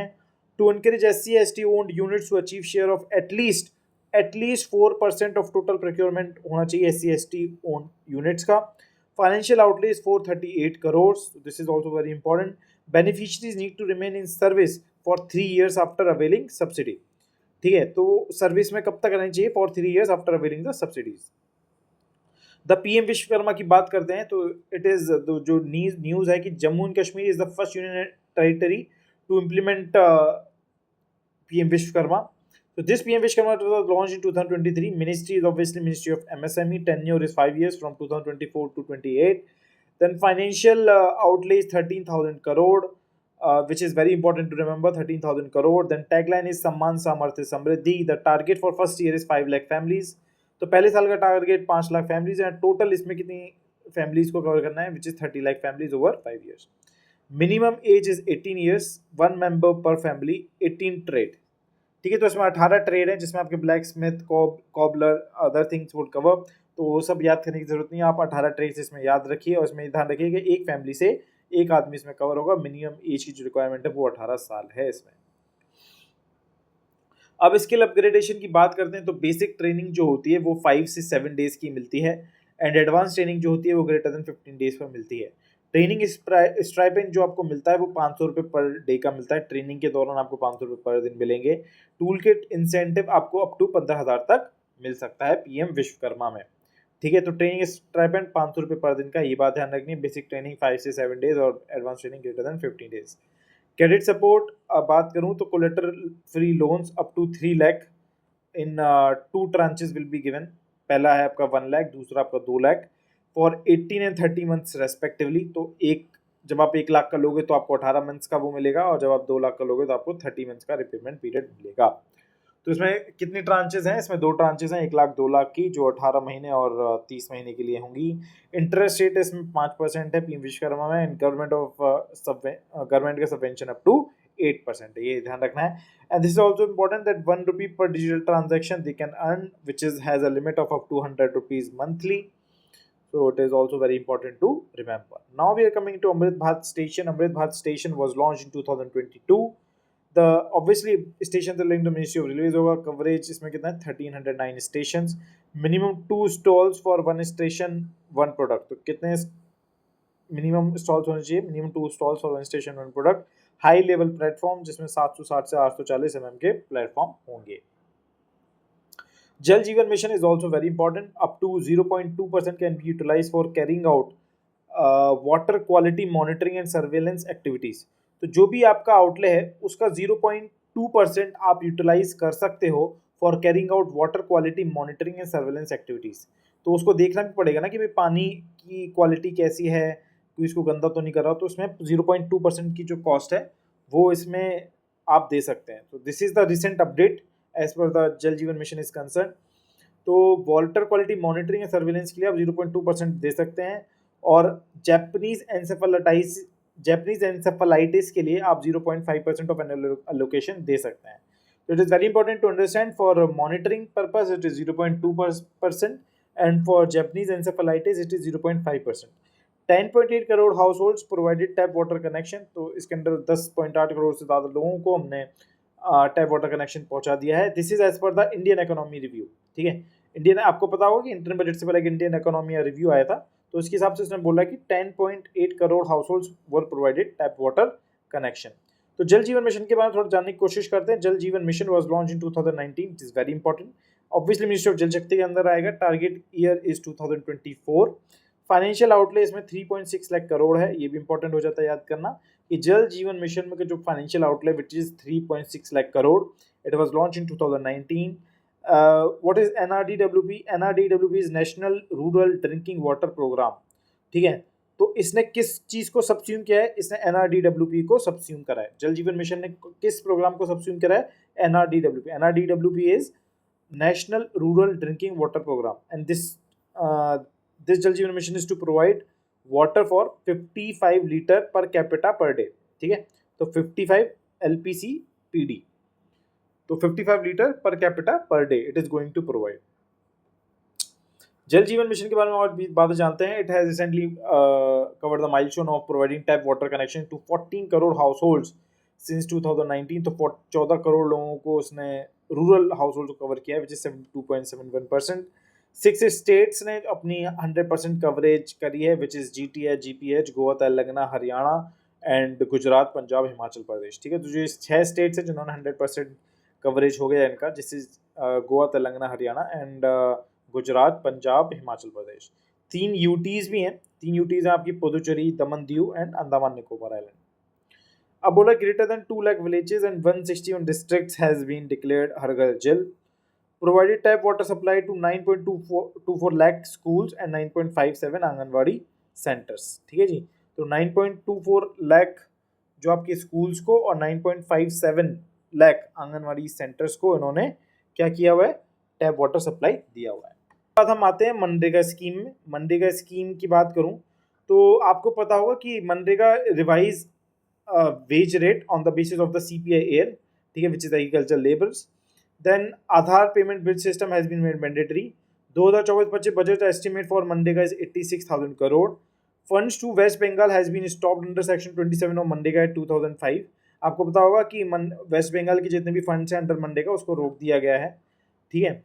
अब जो मनरेगा एक्ट देखिए 2005 का है, तो ऑब्वियसली इसका जो लॉन्च ईयर है which is also 2005, ministry of rural development के अंदर आता है। Objective is to provide at least 100 days of guaranteed wage employment, 100 दिन का उनको दिहाड़ी देनी है। 10% extra wage beyond 5 kilometre of radius. अगर आदमी 5 किलोमीटर ऑफ रेडियस के बाहर काम करता है तो उसको 10% एक्स्ट्रा वेज मिलेगा। Workers will get 0.05% of unpaired wages per day for delay beyond 16 day. तो अगर 16 डे के बियॉन्ड अगर उन्होंने डिले कर दिया सरकार ने आपको पैसे देने में, तो आपको 0.05% पर क्या मिलेगा, आपको ब्याज भी मिलेगा, ठीक है जी। उसके बाद बोल रहा है कि capturing of attendance through national mobile monitoring system app. तो अटेंडेंस किस ऐप से होनी है, national mobile monitoring system app से होनी है। अब बोल रहा है कि Haryana hold the highest wage rate. तो सबसे ज़्यादा जो वेज रेट है आपके हरियाणा में है, which is 374 rupees per day, ठीक है। अरुणाचल प्रदेश में सबसे कम रुपए हैं, which is 234 rupees per day. तो हरियाणा का सबसे हाईएस्ट वेज रेट है 374 पर डे, और अरुणाचल प्रदेश का सबसे लो वेज रेट है which is 234 per day. Goa witness maximum height rate which is 10.56%, okay. UP witness lowest hike rate which is 3.04%, ठीक है जी। तो गोवा का हमें ध्यान रखना है कि Goa witness the highest wage rate which is 10.56% and UP witness the lowest hike rate which is 3.04%, okay. सबसे ज़्यादा वेज रेट किसका है, हरियाणा का है, ये आपको याद रखना है, 374 पर डे। फिर अरुणाचल प्रदेश का सबसे कम है which is 234 per day. Goa का जो वेज रेट का जो हाइक हुआ है सबसे ज़्यादा हुआ है, जिस 10.56%, एंड यूपी का सबसे कम लोएस्ट हाइक हुआ है जिस 3.04%। एवरेज वेज फॉर 2024-25 कितना है, 289 है, और पिछले साल में वो था 261। तो 261 से 289 रुपये चला गया है, हमें ये बात ध्यान रखनी है, ठीक है। तो वेज रेट 261 से 289 चला गया है। अब बोल रहा है एटलीस्ट 1/3 बेनिफिशियरी जो है वो वुमेन होनी चाहिए। अनस्किल्ड वेज कंपोनेंट ऑफ 230%, जो नॉर्मल आपको 100% डेज मिल रहे हैं ना, वही बोल रहा है unskilled wage component of 230% days for construction of community sanitary complexes in convergence with Swachh Bharat mission.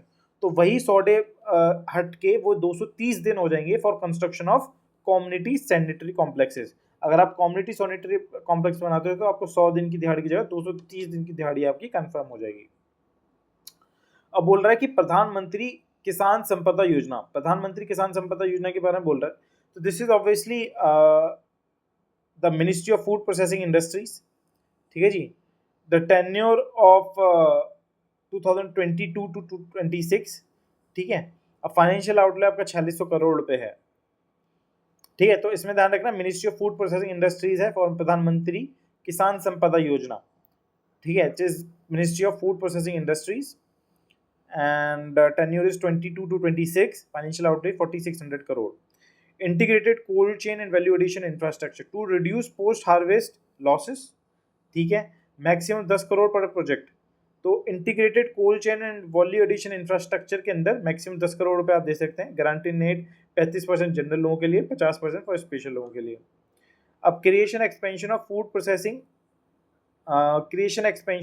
Processing and preservation capacities. तो प्रिजर्वेशन कैपेसिटीज़ के लिए आप देखोगे तो इसमें गारंटेड डेट वही 35-50 है, और मैक्सिमम इसमें 5 करोड़ दे सकते हो। तो इसमें आपको क्या मोटा मोटा क्या याद रखना है, अगर कोल्ड चेन या फिर वैल्यू एडिशन इंफ्रास्ट्रक्चर है तो उसके लिए आपको मिल रहा है 10 करोड़ पर प्रोजेक्ट, और अगर फूड प्रिजर्वेशन से रिलेटेड कैपेसिटी से, फूड प्रिजर्वेशन कैपेसिटी से बात है तो उसमें 5 करोड़ रुपये आपको पर प्रोजेक्ट में मिलेगा। अब बोल रहा है creation of infrastructure for agro processing cluster which is APC। तो EPC के लिए भी आपको देखिए, जहां पर इंफ्रास्ट्रक्चर की बात आ रही है तो उसमें मैक्सिमम 10 करोड़ रुपए पर प्रोजेक्ट आपको मिलना है। अब बोला ह्यूमन रिसोर्सेज एंड इंस्टीट्यूशंस में भी अगर बात करें granted aid for equipment cost, तो ग्रांटेड आपको इक्विपमेंट कॉस्ट का ग्रांटेड एड मिलेगा, और इसमें वैसे और लोगों के लिए क्या है, जनरल के लिए 35-50 है हर केस में, पर ह्यूमन रिसोर्सेज इंस्टीट्यूशंस में जनरल के लिए 50% और स्पेशल के लिए 70%। तो ये बात हमें याद रखनी है, ठीक है जी। तो इंफ्रास्ट्रक्चर वाले केस में 10 करोड़ रुपए है, फूड प्रिजर्वेशन वाले में आप ध्यान रखना इट इज 5 करोड़, और इसका जो financial outlay it is 4600 crore, this is under ministry of food processing industries. अब हम बात करते हैं PIDF की, which is payment infrastructure development fund. तो this payment infrastructure development fund it was launch in 2021।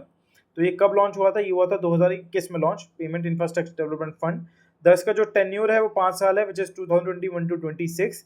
अगर मैं टारगेट की बात करूं तो it is to increase the payment acceptance infrastructure by adding 30 lakh touch points. तो कितने लाख टच पॉइंट्स इनको ऐड करने हैं? It is 30 lakh touch points इनको ऐड करने हैं। Eligible merchant can get one physical device, either one digital or one contemporary। तो देखिए, तो अगर आप एलिजिबल मर्चेंट हैं तो आपको क्या क्या मिलेगा? आपको वन फिजिकल डिवाइस तो मिलनी है, और या तो ईदर आपको फिर मिलेगा डिजिटल या फिर आपको मिलना है कंटेम्प्रेरी। ठीक है जी, तो ये आपको चॉइस दी गई है, फिजिकल, डिजिटल और कंटेम्प्रेरी। डिजिटल और कंटेम्प्रेरी में एक ही मिलेगा। अब बोला है only inter operable methods are considered. Okay जी, समझ गए बात। अब बोला इनिशियल कंट्रीब्यूशन बाय RBI, तो initial contribution RBI was 250 crore रुपए, विच इज 250 करोड़ रुपए, हमें याद रखना है। अब annual contribution to PIDF for card networks, जो कार्ड नेटवर्क्स हैं आपके, जैसे आपका वीज़ा हो गया, ठीक है, और आपके अमेरिकन एक्सप्रेस हो गया, ठीक है, और ये सब हो गए, तो ये सब क्या करते हैं, इनको कितना देना है? इनको देना है 1 PPS, ठीक है, 1 BPS, और BPS मतलब 1 basis points for card issuing networks. Card issuing network मतलब बैंक्स वगैरह जो हो गए, तो उनको क्या करना है? उनको हर डेबिट कार्ड के लिए 1 BPS और हर क्रेडिट कार्ड के लिए 2 BPS। ठीक है जी, और उसके अलावा 1 rupee for every new debit card, 3 rupees for every new credit card. तो एनुअल कंट्रीब्यूशन ये रहेगा मामला। ठीक है जी, तो इनिशियल कंट्रीब्यूशन आपको याद रखना है भाई, PIDF में RBI की इनिशियल कंट्रीब्यूशन कितनी थी वो आपको पता होना चाहिए, वो थी 250 करोड़ रुपए। उसके बाद से जो कार्ड नेटवर्क्स हैं, कार्ड नेटवर्क्स का कंट्रीब्यूशन कितना रहेगा PIDF में? It is 1 basis points.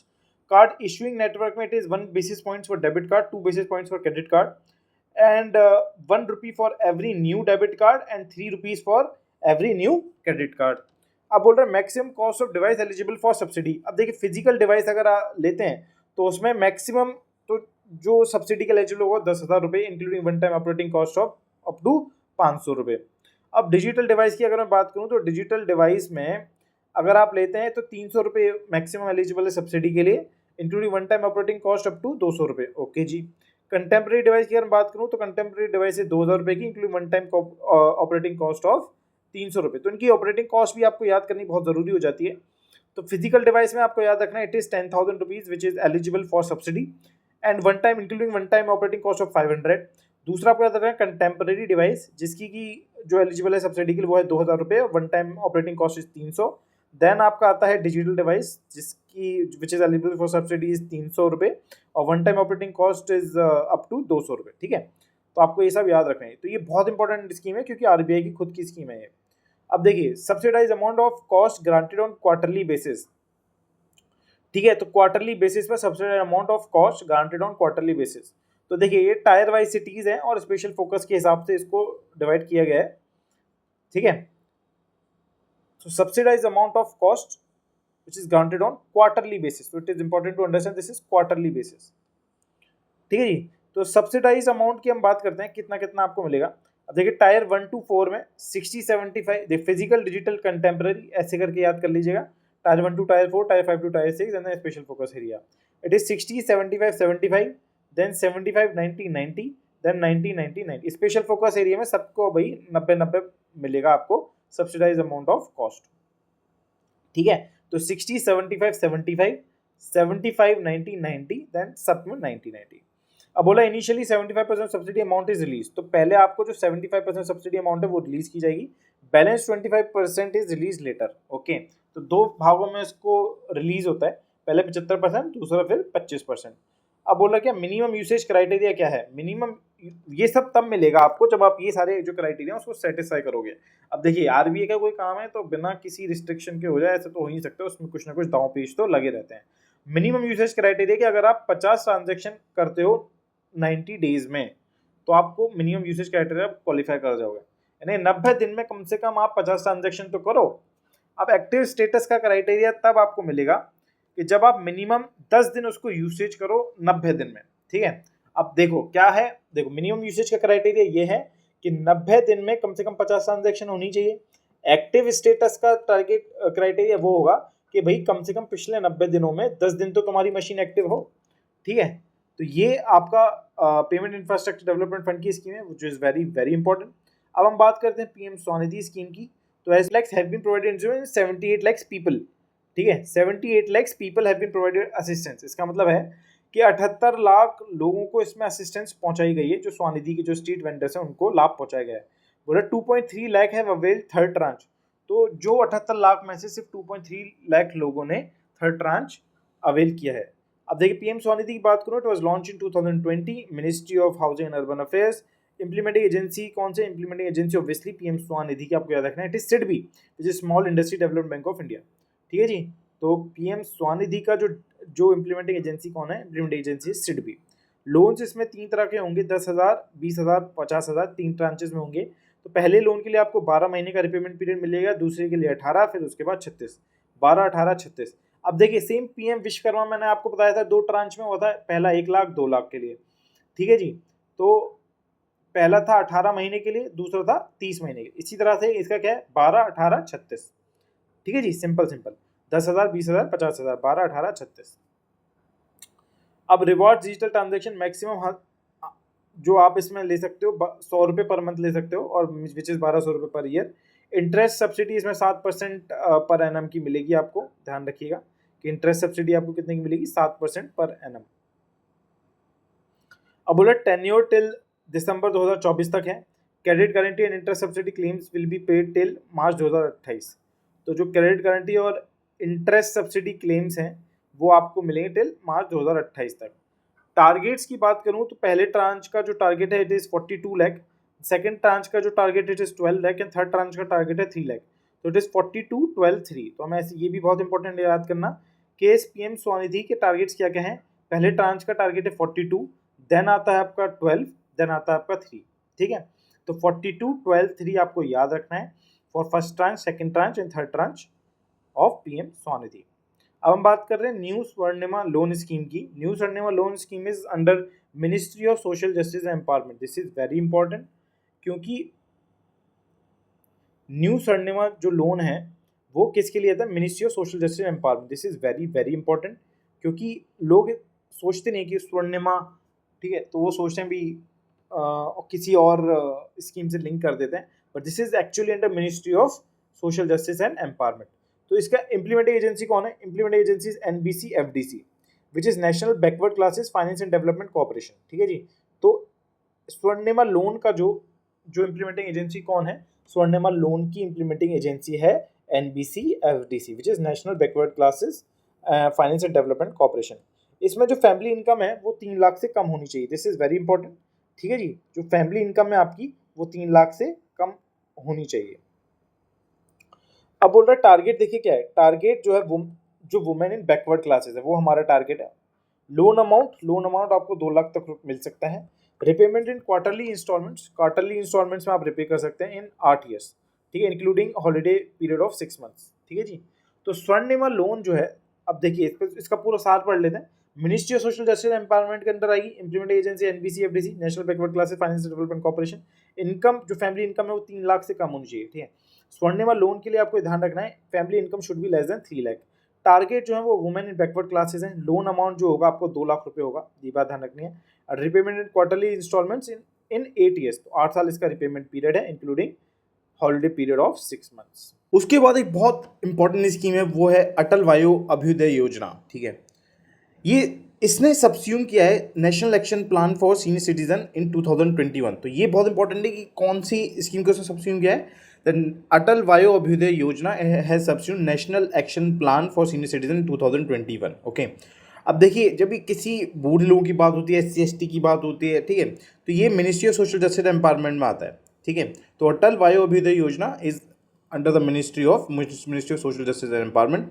और इसकी सब स्कीम्स क्या क्या हैं, सब schemes is Rashtriya Vayoshri Yojana and integrated programme for senior citizen, ठीक है। That Rashtriya Vayoshri Yojana is for providing the physical aids and assisted living devices to senior citizen, ठीक है जी। तो लिविंग डिवाइसेस देने के लिए है। While integrated program for senior citizen, that is another sub scheme of अटल वायु अभ्युदय योजना। अब इसके आईटी पोर्टल्स क्या क्या है अटल वायु अभ्युदय योजना की? पहला है sacred. Sacred is senior able citizen for re employment in dignity, means for employment of the senior citizen के लिए सैक्रेड पोर्टल है। तो इसकी फुल फॉर्म याद करना जरूरी है। It is senior able citizen for re employment in dignity. And then there is SAGE which is senior care aging growth engine to encourage the entrepreneurs to think about problems of elderly। मतलब जो entrepreneurs है उनको encourage करना कि भाई जो elderly इनकी ये प्रॉब्लम्स हैं तो उनको सॉल्व करना है हमें किसी ना किसी तरीके से।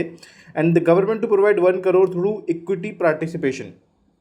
ठीक है, गवर्नमेंट कितना पे करेगी? 1 करोड़ रुपए पे करेगी, but the government equity can not be more then 49%। So this is very important that government equity can not be more then 49%।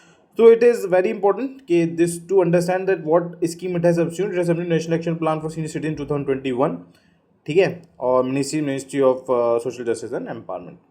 उसके बाद आपकी एक स्कीम है सुकन्या समृद्धि योजना। Sukanya Samriddhi Yojana it was launch in 2015। This is under the ministry of finance. Okay, तो it is very important to understand this is under the ministry of finance. तो इसमें girl child जो है जो कि अप टू 10 ईयर्स तक इसका लाभ उठा सकती हैं। ठीक है, जो उनके पेरेंट्स हैं वो उनका अकाउंट खुलवा सकते हैं Sukanya Samriddhi account up to 10 years only. And this is for maximum 2 girls in a family. ठीक है, मैक्सिमम 2 गर्ल्स होंगी इन फैमिली में तब इसका लाभ उठा सकते हैं, एक्सेप्ट ट्विंस और ट्रिपलेट। अगर मान लो ट्विंस हो जाते हैं, ट्रिपलेट्स हो जाते हैं, वो बात अलग है। उस केस में आपको उन्हीं के हिसाब से जो लड़कियां वो इंक्लूड हो जाती हैं। पर अगर अलग अलग लड़कियां अगर पैदा हुई हैं तो it is maximum 2 girls in a family. It is important to understand. तो 10 साल तक की आप इनका अकाउंट खुलवा सकते हैं। The initial deposit is 250 rupees. ठीक है, इनिशियल कितना रुपया है? Initial deposit is 250 rupees and thereafter the multiple of 50 rupees. Okay, total amount in financial year can not be greater than 1.5 lakh. ठीक है, तो टोटल अमाउंट इन फाइनेंशियल किससे ज़्यादा नहीं चाहिए? 1.5 लाख रुपये ज़्यादा नहीं चाहिए, जो कि ATC की लिमिट है। और ये ATC के तहत आप इसको क्लेम भी कर सकते हो। Deposit still 15 years from date of joining. ठीक है, तो जब जब आपने खाता खुलवाया है तो उससे डिपॉजिट आप कर सकते हो टिल 15 साल तक। ठीक है, no premature closure before 5 years. आप 5 साल से पहले तक वो खाते को बंद नहीं कर सकते। Withdrawal allowed for higher education. तो हायर एजुकेशन के लिए विड्रॉल है तो मैक्सिमम 50% आप उस केस में विड्रॉ कर सकते हैं। Allowed only after girls attains 18 years और past 10th।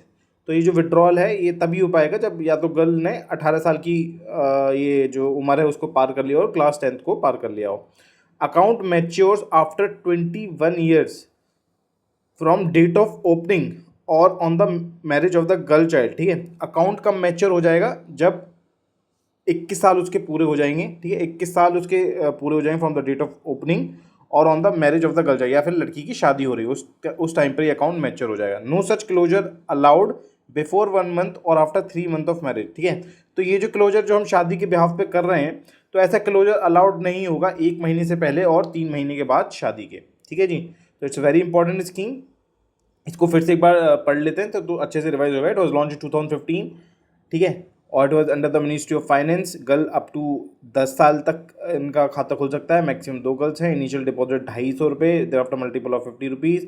Total amount can not be greater than 1.5 lakh. Deposit till 15 years from date of opening. ठीक है, तो 15 साल तक आप इसमें डिपॉजिट्स कर सकते हैं। No premature closure before 5 years. 5 साल से पहले कोई क्लोजर नहीं है। Withdrawal allowed for higher education is maximum 50% and it is allowed only after girl attain 18 years और pass class 10th। Account matures after 21 years from date of opening और on the date of the marriage of girl child, यानी कि वो mature तब होगा जब 21 साल की हो जाएगी या उनकी शादी हो जाएगी। And no such closure allowed before 1 month और आफ्टर 3 मंथ ऑफ मैरिज।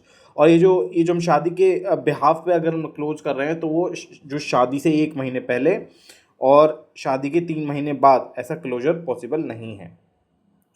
अब आते हैं प्रधानमंत्री आवास योजना ग्रामीण पर। तो as per budget target of 3 crore houses to be achieved. तो कितना टारगेट है? As per the budget it is the target of 3 crore houses हमें पूरा करना है प्रधानमंत्री आवास योजना ग्रामीण के तहत। 2 crore more houses to be built in next 5 years. तो 3 करोड़ तो पहले था, पर 2 करोड़ और हमें बनाने हैं in the next 5 years. Over 70% houses have been given to women as sole और जॉइंट ओनर्स। तो लगभग 70% जो हाउसेज हैं वो वुमेन को दे दिए गए हैं एज सोल और जॉइंट ओनर्स। तो प्रधानमंत्री आवास योजना ग्रामीण के बारे में जानने की कोशिश करते हैं। इट वाज लॉन्च इन 2016। ठीक है जी, तो प्रधानमंत्री आवास योजना it was launch in 2016 the ministry of rural development. जब ग्रामीण तो रूरल डेवलपमेंट होगा। टारगेट कैटेगरी वाइज अगर मैं आपको बताऊं तो टारगेट कैटेगरी वाइज है 60% for SC/ST, 15% for minorities, 5% for PWD। Very important कि 60% तो आपके भैया SC/ST आ गए, ठीक है, और 15% आपके आ गए माइनॉरिटीज़, और 5% आपके आ गए PWD यानी कि पर्सनस विद डिसेबिलिटीज़, यानी कि 60 + 20 80, तो आपके ये हो गया 80% इनकी कैटेगरी रिजर्वेशन है टोटल, जिसमें 60% फॉर आपके याद रखना SC/ST, 15% for minorities and 5% for person with disabilities. Target की बात करूँ तो target is 2.95 crore till March 2024, ठीक है। मैंने आपको बताया था लगभग 3 करोड़ का है, ठीक है। तो टारगेट इतना ये था, उसको 2 करोड़ इसमें बजट, जो हमारा बजट आया इस बार इंटर बजट, उसमें बोला गया है कि 2 करोड़ और हाउस बनाना है हमें नेक्स्ट 5 साल में। फाइनेंशियल असिस्टेंस की अगर मैं बात करूँ तो 1,20,000 मिलता है इन प्लेन एरियाज़ एंड 1,30,000 मिलता है इन हिली एरियाज़, ठीक है जी। तो कितना कितना फाइनेंशियल असिस्टेंस मिल रहा है, 1,20,000 इन प्लेन एरियाज़ में और 1,30,000 मिल रहा है हिली एरियाज़ में।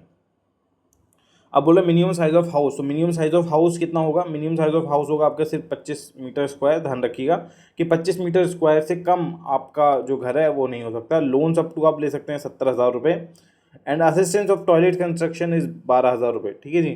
तो लोन्स आप ले सकते हैं 70,000 रुपये के लिए और टॉयलेट कंस्ट्रक्शन के लिए आप ले सकते हैं 12,000 रुपये। Provision of 1995 person days of unskilled veg labour MNREGA, ठीक है जी। तो मनरेगा के तहत आपको 90 से 95 दिन का आपको ये वेज भी मिलेगा अंडर इन मनरेगा। अब देखिए इसके क्या क्या डिजिटल में बात करूँ तो Awaas soft, it is to facilitate e governance in Pradhan Mantri Awas योजना ग्रामीण। तो आवास सॉफ्ट आपको याद रखना है, to facilitate the e governance. Awaas plus, ठीक है, Awaas plus is the mobile application, ठीक है। तो mobile application is Awaas plus, Awaas soft is for the e governance. Okay, तो आपको ध्यान रखें मिनिमम साइज में 25 स्क्वायर मीटर है। लोन आप इसमें 70,000 तक का ले सकते हैं। Assistance of toilet construction 12,000। Financial assistant 1,20,000 for plain areas, 1,30,000 for hilly areas. जो इसकी रिजर्वेशन है आपके याद रखनी है 60% for SC/ST, 15% for minorities and 5% for person with disabilities. उसके बाद हम बात करें formation and promotion of 10,000 FPOs। तो FPOs is farmer produce organization. So this scheme was launched in 2020. Ministry of Agriculture and Farmer Welfare. Budget is 6,865 crore. At least 15% FPOs would be in aspirational districts. तो कितनी percent जो FPOs हैं वो aspirational district में होनी चाहिए। तो at least 15% of the FPOs should be in the aspirational district। तो बहुत इंपॉर्टेंट पॉइंट है, इसको याद रखिएगा, ठीक है। तो उसके बाद हमारे पास नेक्स्ट है, बोल रहा है कि क्रेडिट गारंटी फंड जो है आपका वो 1,500 करोड़ है। तो नाबार्ड का जिसमें कंट्रीब्यूशन रहेगा 1,000 और NCDC which is national cooperative development corporation, इसका रहेगा 500 करोड़, ठीक है जी। तो क्रेडिट गारंटी फंड कितना रहेगा, क्रेडिट गारंटी फंड रहेगा आपका 1,500 करोड़, जिसमें से नाबार्ड का 1,000 करोड़ है और NCDC का 500 करोड़ है। और कितनी परसेंट जो FPOs हैं वो एस्पिरेशनल डिस्ट्रिक्ट्स में होनी चाहिए, 15% FPOs would be in the aspirational districts. अब हम बात करते हैं हमारी नई स्कीम की, वो है राष्ट्रीय Gokul mission. Rashtriya Gokul mission was launch in 2014। तो this scheme was launch in 2014। Ministry of fisheries, animal husbandry and dairying, ठीक है जी। तो टेन्योर जो है आपको वो 2022 से 2026 है, यानी कि 5 साल का टेन्योर है। फाइनेंशियल अलोकेशन इज 2,400 करोड़, ठीक है। तो 2014 में लॉन्च हुई थी, अलोकेशन इज 2,400 करोड़, ठीक है। Ministry of fisheries, animal husbandry, dairying. तो अब देखिए कॉम्पोनेंट्स इसके क्या क्या हैं। कॉम्पोनेंट्स आप उसको याद रखिएगा, components availability of high genetic merit germplasm, then extension of artificial insemination, ठीक है। हाँ, आप देखिए इसमें क्या बोला, सब्सिडी ऑफ 5,000 रुपये पर IVF प्रेगनेंसी। ये आप जो IVF प्रेगनेंसी होगा उसमें सब्सिडी आपको कितनी मिली, 5,000 रुपये। Subsidy up to 50% of the cost of sex sorted semen. तो आपको सेक्स सॉर्टेड सीमेन के केस में सब्सिडी आपको मिली है 50% और IVF प्रेगनेंसी के केस में आपको मिल रहा है 5,000 रुपये। And subsidy up to 50% of capital cost of establishment of breed multiplication farm. तो ब्रीड मल्टीप्लिकेशन फार्म में आपको 50% ऑफ द कैपिटल कॉस्ट मिलेगी अप टू 2 करोड़, ठीक है। तो हमें ये बात ध्यान रखना है कि IVF प्रेगनेंसी में आपको मिलना है 5,000 रुपये और आपको सेक्स सॉर्टेड सीमेन के केस में आपको सब्सिडी मिलनी है 50%। और जो आपकी ब्रीड मल्टीप्लिकेशन फार्म है उसमें भी आपको सब्सिडी मिलनी है 50% अप टू 2 करोड़। अब प्रधानमंत्री जनजातीय विकास मिशन की बात करते हैं। Pradhan Mantri Janjatiya Vikas mission, it was launch in 2021-22। It is under the ministry of tribal affairs, implement agency TRIFED, tenure is from 2022 to 2026। इसका जो फाइनेंशियल आउटले वो आपको ध्यान रखना है, विच इज 1,612.27 करोड़, ठीक है। तो प्रधानमंत्री जनजातीय विकास मिशन, ये ध्यान रखिए, Pradhan Mantri Janjatiya Vikas mission is under the ministry of tribal affairs, launch in 2021-22, implementing agency is TRIFED, tenure 2022 to 26, financial outage 1612.27 crore. अब मैं ग्रीन इंडिया मिशन की बात करता हूँ। Green India mission it was launch in the year of 2014। तो ग्रीन इंडिया मिशन जो है वो कौन से ईयर में लॉन्च हुआ था? वो लॉन्च हुआ था 2014 में। मिनिस्ट्री कौन से आते हैं? Ministry of environment, forest and climate change. तो ये बात ध्यान रखिएगा, green India mission is under the aegis of the ministry of environment, forest and climate change. तो इसका टारगेट क्या है? It is to increase the forest cover of 5 million hectare of forest, ठीक है, and improve quality of forest cover of another 5 million hectares, ठीक है जी। तो हमें बात ध्यान रखनी है कि लॉन्च हुआ था 2014 में। इसका जो पर्पस है वो है कि जो हमें फॉरेस्ट कवर इंक्रीज़ करना है 5 मिलियन हेक्टेयर्स का, और जो एग्जिस्टिंग 5 मिलियन हेक्टेयर है हमारे पास उसको हमें इम्प्रूव करना है, ठीक है जी। पहले तो इस टारगेट को समझ लीजिए, ठीक है। जो फॉरेस्ट एरिया है उसको एक्सटेंड करना है 5 मिलियन हेक्टेयर से, और जो एग्जिस्टिंग 5 मिलियन हेक्टेयर है उसको और अच्छे से इम्प्रूव करना है। अब बोला increase forest based livelihood income of 3 million households. तो this will what will it do? So it will increase the forest based livelihood income of 3 million household. तो जो लोग गांव में रहते हैं और फॉरेस्ट में रहते हैं, ठीक है, तो उनकी लाइफ इससे बहुत ज़्यादा बेहतर होने वाली है, ठीक है। तो लगभग 30 लाख लोगों को ये बेनिफिट देगा। It is saying that enhance annual carbon dioxide sequestration by 50 to 60 million tons in 2022। तो जो कार्बन डाइऑक्साइड का सिक्वेस्ट्रेशन है वो एनहेंस हो जाएगा बाय 50 to 60 मिलियन टन्स, ठीक है। तो it's a very positive point that it will sequestrate carbon dioxide by 50 to 60 million tons, okay।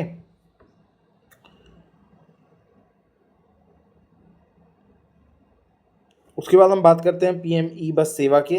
PM ई बस सेवा it was launched in 2023।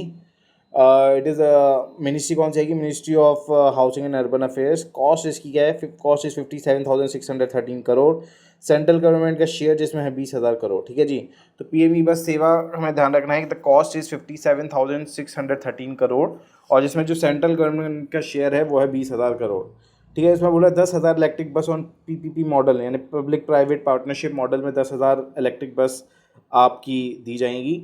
Number of E buses by population, तो population के हिसाब से आपको नंबर ऑफ ई बसेज दी जाएंगी। अगर less than 5 lakh है तो आपको 50, 5 से 10 लाख है तो 100, 10 से 20 लाख है तो भी 100, और 20 से 40 लाख है तो 150, ठीक है। तो इस हिसाब से आपको number of E buses provide की जाएंगी on the basis of the population. Less than 5 lakh में 50, 5 से 10 लाख में 100, फिर 10 से 20 लाख में फिर 100, 20 से 40 लाख में 150।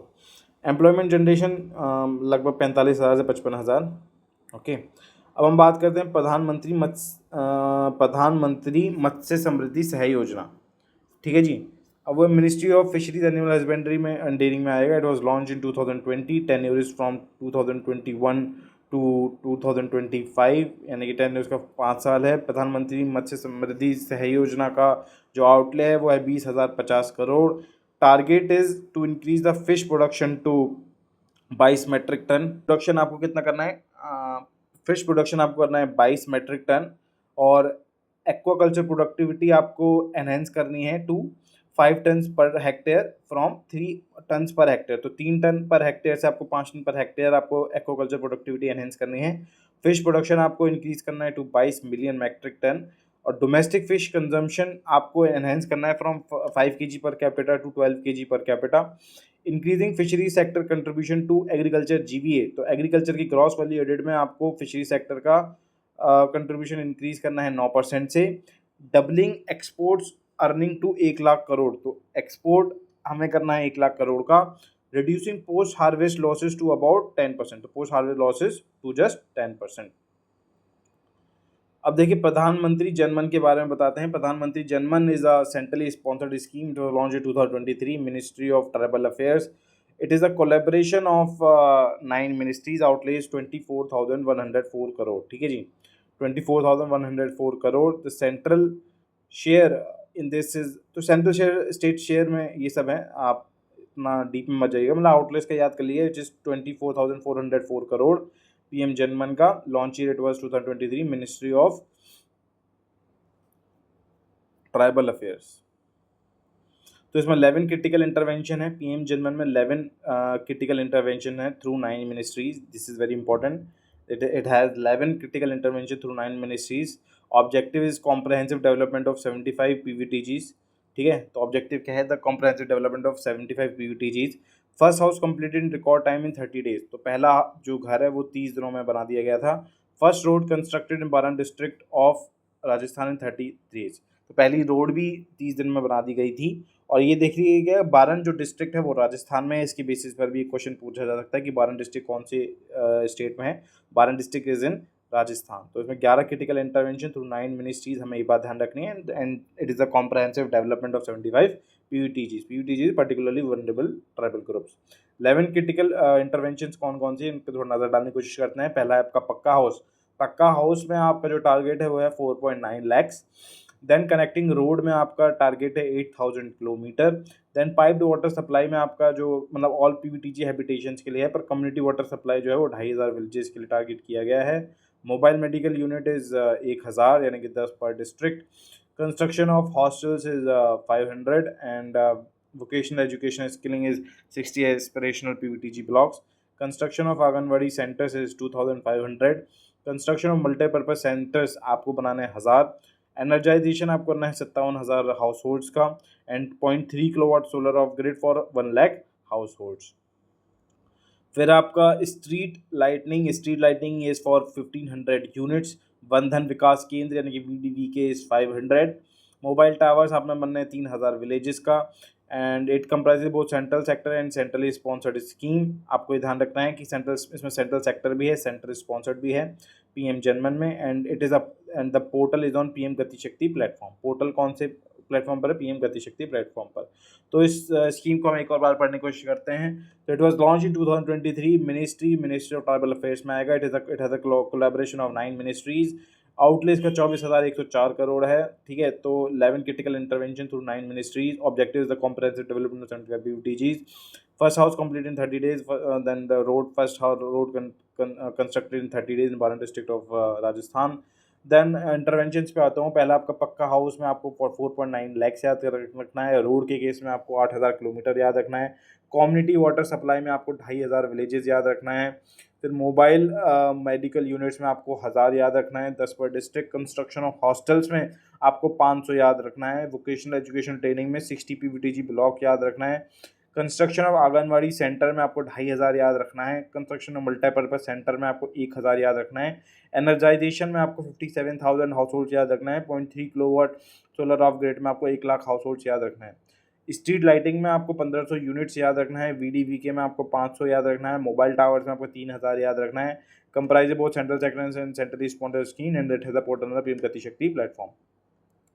अब बोल रहा है 211 पीएम श्री स्कूल्स वर इनॉग्रेटेड इन छत्तीसगढ़। तो रिसेंटली एक न्यूज़ आई थी कि छत्तीसगढ़ में 211 पीएम श्री स्कूल्स जो है वो इनॉग्रेट किए गए थे। इस वजह से पीएम श्री जो है which is schools for rising India, तो ये जो बहुत इंपॉर्टेंट हो जाता है। दिस इज सेंट्रली स्पॉन्सर्ड, यानी सेंट्रली स्पॉन्सर्ड मतलब इसमें सेंटर का भी योगदान रहेगा, स्टेट का भी योगदान रहेगा। तो this PM Shri schools they were launch in 2022 under the ministry of education. ठीक है, तो टारगेट इसका है, target is to cover 14,500 schools, means it has to be more than that. तो 14,500 हमें बात ध्यान रखनी है पीएम श्री के केस में। टेन्योर जो है इसका वो 2023 से 2027 तक है, means 5 years। After this tenure states will have the responsibility to maintain the benchmarks. तो जब ये टेन्योर खत्म हो जाएगा तो उसके बाद स्टेट्स की रिस्पॉन्सिबिलिटी होगी कि जो मापदंड उन्होंने बनाए हुए हैं उस मापदंड को मेंटेन करने की जिम्मेदारी स्टेट की है। फाइनेंशियल आउटले जो उसका होगा वो होगा 27,360 करोड़। ठीक है, तो पीएम श्री आपको जब भी याद आया आपको सबसे पहले 14,500 याद आना चाहिए कि 14,500 स्कूल्स की बात कर रहे थे। ठीक है, फाइनेंशियल आउटले की बात करें इट इज 27,360। बेनिफिट जो होगा वो 20 लाख से ज़्यादा बच्चों का होगा। Existing schools to be strengthened from schools manage by central government, state government और लोकल बॉडी। तो it is very important to understand that it is talking about the existing schools only, जो पहले से हैं और जो कि पहले से कंट्रोल में सेंट्रल गवर्नमेंट, स्टेट गवर्नमेंट और लोकल बॉडीज़ के। तो इसमें देखिए एलिमेंट्री स्कूल कौन कौन से होते हैं। एलिमेंट्री स्कूल 1 to 5, 1 to 8 और senior secondary school 1 to 10, 6 to 10 या फिर 1 to 12, 6 to 12। तो ये सारे आपके दोनों एलिमेंट्री और सेकेंडरी स्कूल्स कवर हो जाते हैं। बोल रहा मैक्सिमम 2 स्कूल्स, ठीक है, पर ब्लॉक। ठीक है, मैक्सिमम 2 स्कूल्स हमें पर ब्लॉक लेने हैं, तो वो जो मैक्सिमम 2 स्कूल्स हैं 1 एलिमेंट्री और 1 सीनियर सेकेंडरी आपको लेना, तो हर ब्लॉक में 2 स्कूल्स आपको ऐसे डेवलप करने हैं। अब बोल रहा है 100% of PM Shri schools will be covered, तो 100% जो इसने भी स्कूल्स हैं वो कवर्ड होंगे under information communication technology, smart classroom and digital initiatives. Okay, तो this is flood management border area program, ठीक है, it is under ministry of Jal Shakti. इसका आउटले आप ध्यान रख लें, it is 4100 crore for 5 years, ठीक है। इसका आउटले आप ध्यान रख लें, it was launch in 2017-18 and ministry of Jal शक्ति from 10 years 22 to 26, 4100 crore for 5 years। So now we are coming in National Green Hydrogen Mission. So in this, it is saying that 3 ports to be developed as hydrogen hubs. तो कितने आपको जो ports हैं वो hydrogen hubs के लिए develop करना है? 3 पोर्ट्स। 3 पोर्ट्स कौन कौन से हैं? First one is Deendayal port जो कि गुजरात में है, इसको कंडला पोर्ट भी बोला जाता था। तो अब इसको ध्यान रखना है, it is Deendayal not Kandla, ठीक है। तो गुजरात में दीनदयाल पोर्ट है। फिर आपका उड़ीसा में आपका पैरादीप पोर्ट है which is more famous, and then आपका चिदम्बरनार आपका है वो जो कि तुतुकुड़ी में है ना, तमिलनाडु में। तो then 3 ports to be developed as hydrogen hubs, this was launch in 2023, ठीक है। तो ये जो नेशनल ग्रीन हाइड्रोजन मिशन है ये लॉन्च हुआ था 2023 में under the ministry of new and renewable energy, and then nodal authority is bureau of energy efficiency, ठीक है, ये आपको ध्यान रखना है। फेज़ 1 जो है वो 2023 to 26 है, and then phase 2 is from 27 to 30। तो फेज़ 1 आपको याद रखना है 23 to 26, then 27 to 30 is the phase 2। Then financial outlay for national green hydrogen mission is 19,744 crore. तो ग्रीन हाइड्रोजन की तो इंपॉर्टेंट है कि मतलब आप नेशनल ग्रीन हाइड्रोजन मिशन में कि 19,744 करोड़ आप याद रखो इसका फाइनेंशियल आउटले। ग्रीन हाइड्रोजन की अगर मैं इंडिया की डेफिनेशन बताऊं तो the emission can not be greater than 2 kg carbon dioxide equivalent per kg of hydrogen, it is very important, ध्यान रखिएगा। The emission can not be greater than 2 kg carbon dioxide equivalent per kg of hydrogen. By 2030 the capacity of at least 5 million metric ton per annum, ये हमें achieve करना है bye 2030 तक, यानी capacity हमें कितनी अचीव करनी है? 5 million metric ton per annum. Then reduction of fossil fuel import over 1 lakh crore, तो फॉसिल फ्यूल के इंपोर्ट में 1 लाख करोड़ हमें रिड्यूस करना है। Abatement of 50 million metric ton of annual GHGs, okay, तो 50 मिलियन मेट्रिक टन का हमें अबेटमेंट करना है। रिन्यूएबल एनर्जी एडिशन ऑफ कितना? 125 गीगावाट ऐड कर देगा। Creation of 6 lakh jobs, over 8 lakh crore total investment, and then 6200 gigawatt electrolyser installation. इसको एक और बार पढ़ते हैं कि नेशनल ग्रीन हाइड्रोजन से हमें क्या क्या मिलेगा? Capacity of at least 5 million metric ton per annum, reduction in fossil fuel import of over 1 lakh crore, abatement of 50 million metric ton of annual GHGs, renewable energy addition of 125 gigawatt, creation of 6 lakh jobs, over 8 lakh crore total investment, and 6200 gigawatt electrolyzer installation. Then to set up at least 2 hydrogen hubs by 2026, तो bye 2026 तक हमें 2 hydrogen hubs करने हैं। Financial support of 100 crore each, यानी हर एक hydrogen hub के लिए 100 करोड़ रुपए दिया जाएगा। Hubs should have capacity of 1 lakh million ton per annum, ठीक है जी। तो हब्स की कैपेसिटी क्या होगी? 1 lakh million ton per annum. उसके बाद आपकी स्कीम है PM कुसुम विच इज़ किसान ऊर्जा सुरक्षा एवं उत्थान महाअभियान। क्या है? किसान ऊर्जा सुरक्षा एवं Utthan Mahabhiyan, PM KUSUM. It is the dieselization of farm and water and energy security, increase income of farmers, तो ये इसके लक्ष्य हैं। तो this PM KUSUM was launch in 2019 and it has been extended till 31 March 2026। It is under the aegis of the ministry of new and renewable energy. तो PM KUSUM का जो outlay है which is 34,422 crore. Target is solar capacity addition of 34,000 megawatt by 2026। तो कितना addition करना है? 34,800 megawatt हमें addition करना है बाय 2026। उसके बाद हम कंपोनेंट्स की बात करते हैं। कंपोनेंट्स क्या क्या हैं? पहला कंपोनेंट है आपका सेटिंग अप 10,000 मेगावाट सोलर और other renewable energy based power plant by farmers on their land. तो 10,000 मेगावाट के हमें जो प्लांट्स हैं, सोलर पावर प्लांट्स हैं, उसको हमें इस्टेब्लिश करना है। Installation of 14 lakh stand alone agriculture pump, तो 14 लाख हमें जो स्टैंड अलोन एग्रीकल्चर पंप्स हैं वो इनको हमें इंस्टॉल करना है। तो 10,000 मेगावाट आपको याद रखना है, सोलर पावर प्लांट करना है 10,000 मेगावाट, एंड जो 14 lakh stand alone solar agriculture pumps हैं उनको हमें इंस्टॉल करना है। उसके बाद बोल रहा है क्या कि the solarisation of 35 lakh grid connected agriculture pumps, ठीक है। तो जो उनका जो 35 लाख जो ग्रिड कनेक्टेड एग्रीकल्चर पंप्स है उनका सोलराइजेशन करना है। ओके जी। तो ये जो पीएम कुसुम है it will help in stable and continuous source of income to rural loan land owners for a period of 25 years. तो 25 साल तक ये उनकी जो है सोर्स ऑफ इनकम बनने का सहायक करेगा PM Kusum. And for component B की अगर बात करूँ तो central financial assistance of 30% is would be given for north east और हिमाचल प्रदेश लक्षद्वीप, इनके लिए जो सेंट्रल फाइनेंशियल असिस्टेंस रहेगी वो 50% रहेगी, ठीक है। कंपोनेंट बी के लिए आप ध्यान रखना कि CFA is 30%, for special areas it is 50%। CFA is available for pump up to 15 HP only, ठीक है, 15 horse power only to individual farmers. So CFA up to for pumps up to 15 horse power would be given. Now it's saying that under component A power purchase agreement of 25 years to be executed, ठीक है। तो component A के अंदर purchase power agreement जो है 25 साल का वो एग्जीक्यूट करना पड़ेगा between renewable power generator and discoms. Okay जी, आरपीजी एंड डिस्कॉम्स के द्वारा 25 साल का एग्रीमेंट होगा। अब मैं प्रधानमंत्री जीवन ज्योति बीमा योजना की बात करता हूँ। It was launch in 2015। तो जीवन ज्योति बीमा योजना it was launch in 2015 under the ministry of finance. इसमें जो एज आती है वो आती है 18 से 50 साल की। इसमें NRI भी एलिजिबल है, ये बात ध्यान रखिएगा। टारगेट इज 15 करोड़ बेनिफिशियरीज, ठीक है। टारगेट क्या है? 15 करोड़ बेनिफिशियरीज का। प्रीमियम इसमें 436 रुपये आप देते हैं। और इसकी अगर बात करूँ तो इंश्योरेंस आपको मिलता है 2 लाख रुपये का। And it is not eligible for that occurring during first 30 days, यानी कि अगर शुरुआत के 30 दिन में अगर आपकी मृत्यु हो जाती है तो आप इसमें एलिजिबल नहीं हो पाएंगे। 30 दिन के बाद आपका ये इंश्योरेंस लागू होना स्टार्ट हो जाता है।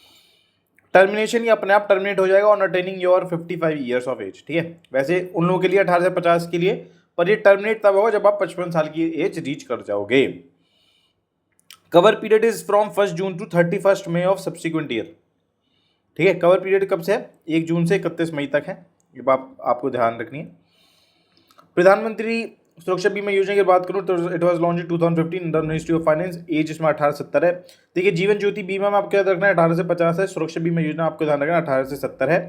टारगेट इज 37 करोड़ बेनिफिशियरीज और उसका टारगेट था कितना? उसका टारगेट था आपका 15 करोड़। तो इसका 15 करोड़ है, इसका 37 करोड़ है। बात ध्यान रखनी कि जो सुरक्षा बीमा योजना ये ज़्यादा लोगों तक हमें पहुँचाना है। इसका प्रीमियम भी 20 रुपये है। And that due to natural calamities and murder are covered. तो एक बात ध्यान रखिए, अगर आपका मर्डर भी हो जाता है और नेचुरल कैलेमिटी अर्थक्वेक आ जाता है या सुनामी आती है, इन सब में आप बह जाते हैं, तब भी आपको ये कवर आपको मिलेगा ही मिलेगा।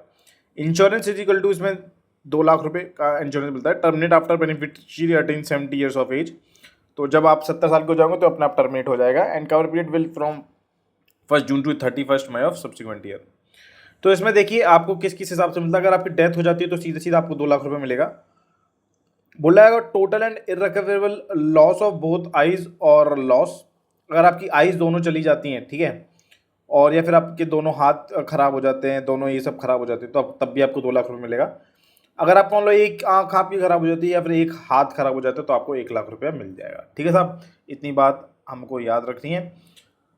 उसके बाद है कि प्रधानमंत्री श्रम योगी मानधन है, इसको भी हम कवर करते हैं। it has given the financial security to the people working in an organized sector। तो जो ऑर्गेनाइज सेक्टर में काम करते हैं उनके लिए एक ये फाइनेंशियल सिक्योरिटी है। For monthly income less than 15,000 से कम होनी चाहिए। अगर आप 15,000 से कम कमा रहे हैं तभी आप प्रधानमंत्री श्रम योगी मानधन में एनरोल कर सकते हैं। लॉन्च इसमें 2019 है, ministry of labour and employment के अंदर आता है। एज इसमें 18 से 40 तक ही है, एक बात ध्यान रखिएगा। मंथली कंट्रीब्यूशन आपको देना है। अगर आप 18 साल के हैं तो आपको 55 रुपये देना है और आप 40 साल के हैं तो आपको 200 रुपये देना है। तो जैसे जैसे आपकी उम्र बढ़ती जाएगी आपका जो मंथली कंट्रीब्यूशन है वो भी बढ़ता जाएगा, बात आपको याद रखनी है। तो इसमें एज आपको 18 से 40 है। अब देखिए, जीवन ज्योति बीमा आपको याद रखना है कि इट इज़ 18 से 50। सुरक्षा बीमा आपको याद रखना है 18 से 70। और जो श्रम योगी मानधन है इसमें आपको याद रखना है 18 से 40। And the contribution till 60 years of age. तो आप इसमें 60 साल तक में आप इसको कंट्रीब्यूट कर सकते हैं, ठीक है जी। On death of beneficiary spouse is entitled to receive 50% of pension. अगर आपकी डेथ हो जाती है तो जो आपकी स्पाउस है वो 50% पेंशन रिसीव करेगी। Members of EPF ESIC are not eligible. LIC is pension fund manager. तो पेंशन फंड मैनेजर कौन है आपका? Pension fund is LIC। Then minimum assured pension of ₹3000 per month after attaining 60 years. तो minimum pension आपको कितने की मिलेगी? 3000 रुपये की मिलेगी after attaining 60 years of age. Contribution pension fund, तो 50% बाय पेंशनर, तो जो आप खुद 50% कंट्रीब्यूट करेंगे, 50% आप गवर्नमेंट कंट्रीब्यूट करेगी। Subscriber exit scheme less than 10 years, तो जो अगर 10 साल से कम में अगर एग्जिट कर देते हैं तो then they will receive his share of contribution along with his savings bank interest. तो जो 10 साल से पहले इसमें एग्जिट कर देते हैं तो उनको सिर्फ अपना कंट्रीब्यूशन मिल जाएगा। मैंने आपको बताया 50% सरकार देती है, 50% आप खुद देते हो, तो आपको सिर्फ अपना कंट्रीब्यूशन मिलेगा along with saving bank interest. जो सेविंग्स में आपको इंटरेस्ट मिलता वही आपको इसमें मिल जाएगा। अब बोला सब्सक्राइबर एक्सिड्स ग्रेटर देन 10 साल, अगर 10 साल से ज़्यादा अगर वो एग्जिट करते तब उस केस में he will receive his share of contribution along with interest earned by the fund और saving banks interest which ever is higher. ठीक है, तो उसको अपना शेयर मिलेगा, साथ साथ interest earned by the fund, तो जो फंड ने इंटरेस्ट अर्न किया है और या फिर जो सेविंग्स बैंक इंटरेस्ट, दोनों में से जो ज़्यादा होगा वो उसको मिल जाएगा। ठीक है जी, तो हमको ये बात, और इस फंड वाला जो सिस्टम है ये 10 साल से कम में नहीं आता।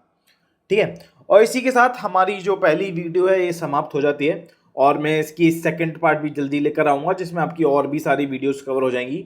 ये जो स्कीम्स हमने कवर करी हैं ये एग्जाम पॉइंट ऑफ व्यू से बहुत ज़्यादा इंपॉर्टेंट है, तो आई होप आपको बहुत मज़ा आया होगा। अगर आपको मज़ा आया हो तो प्लीज़ इस चैनल को लाइक करिए, सब्सक्राइब करिए, दोस्तों के साथ शेयर करिए, मल्टीपल टाइम से रिवॉच करिए और पढ़ते रहिए, देखते रहिए। मिलते हैं अगले एपिसोड में।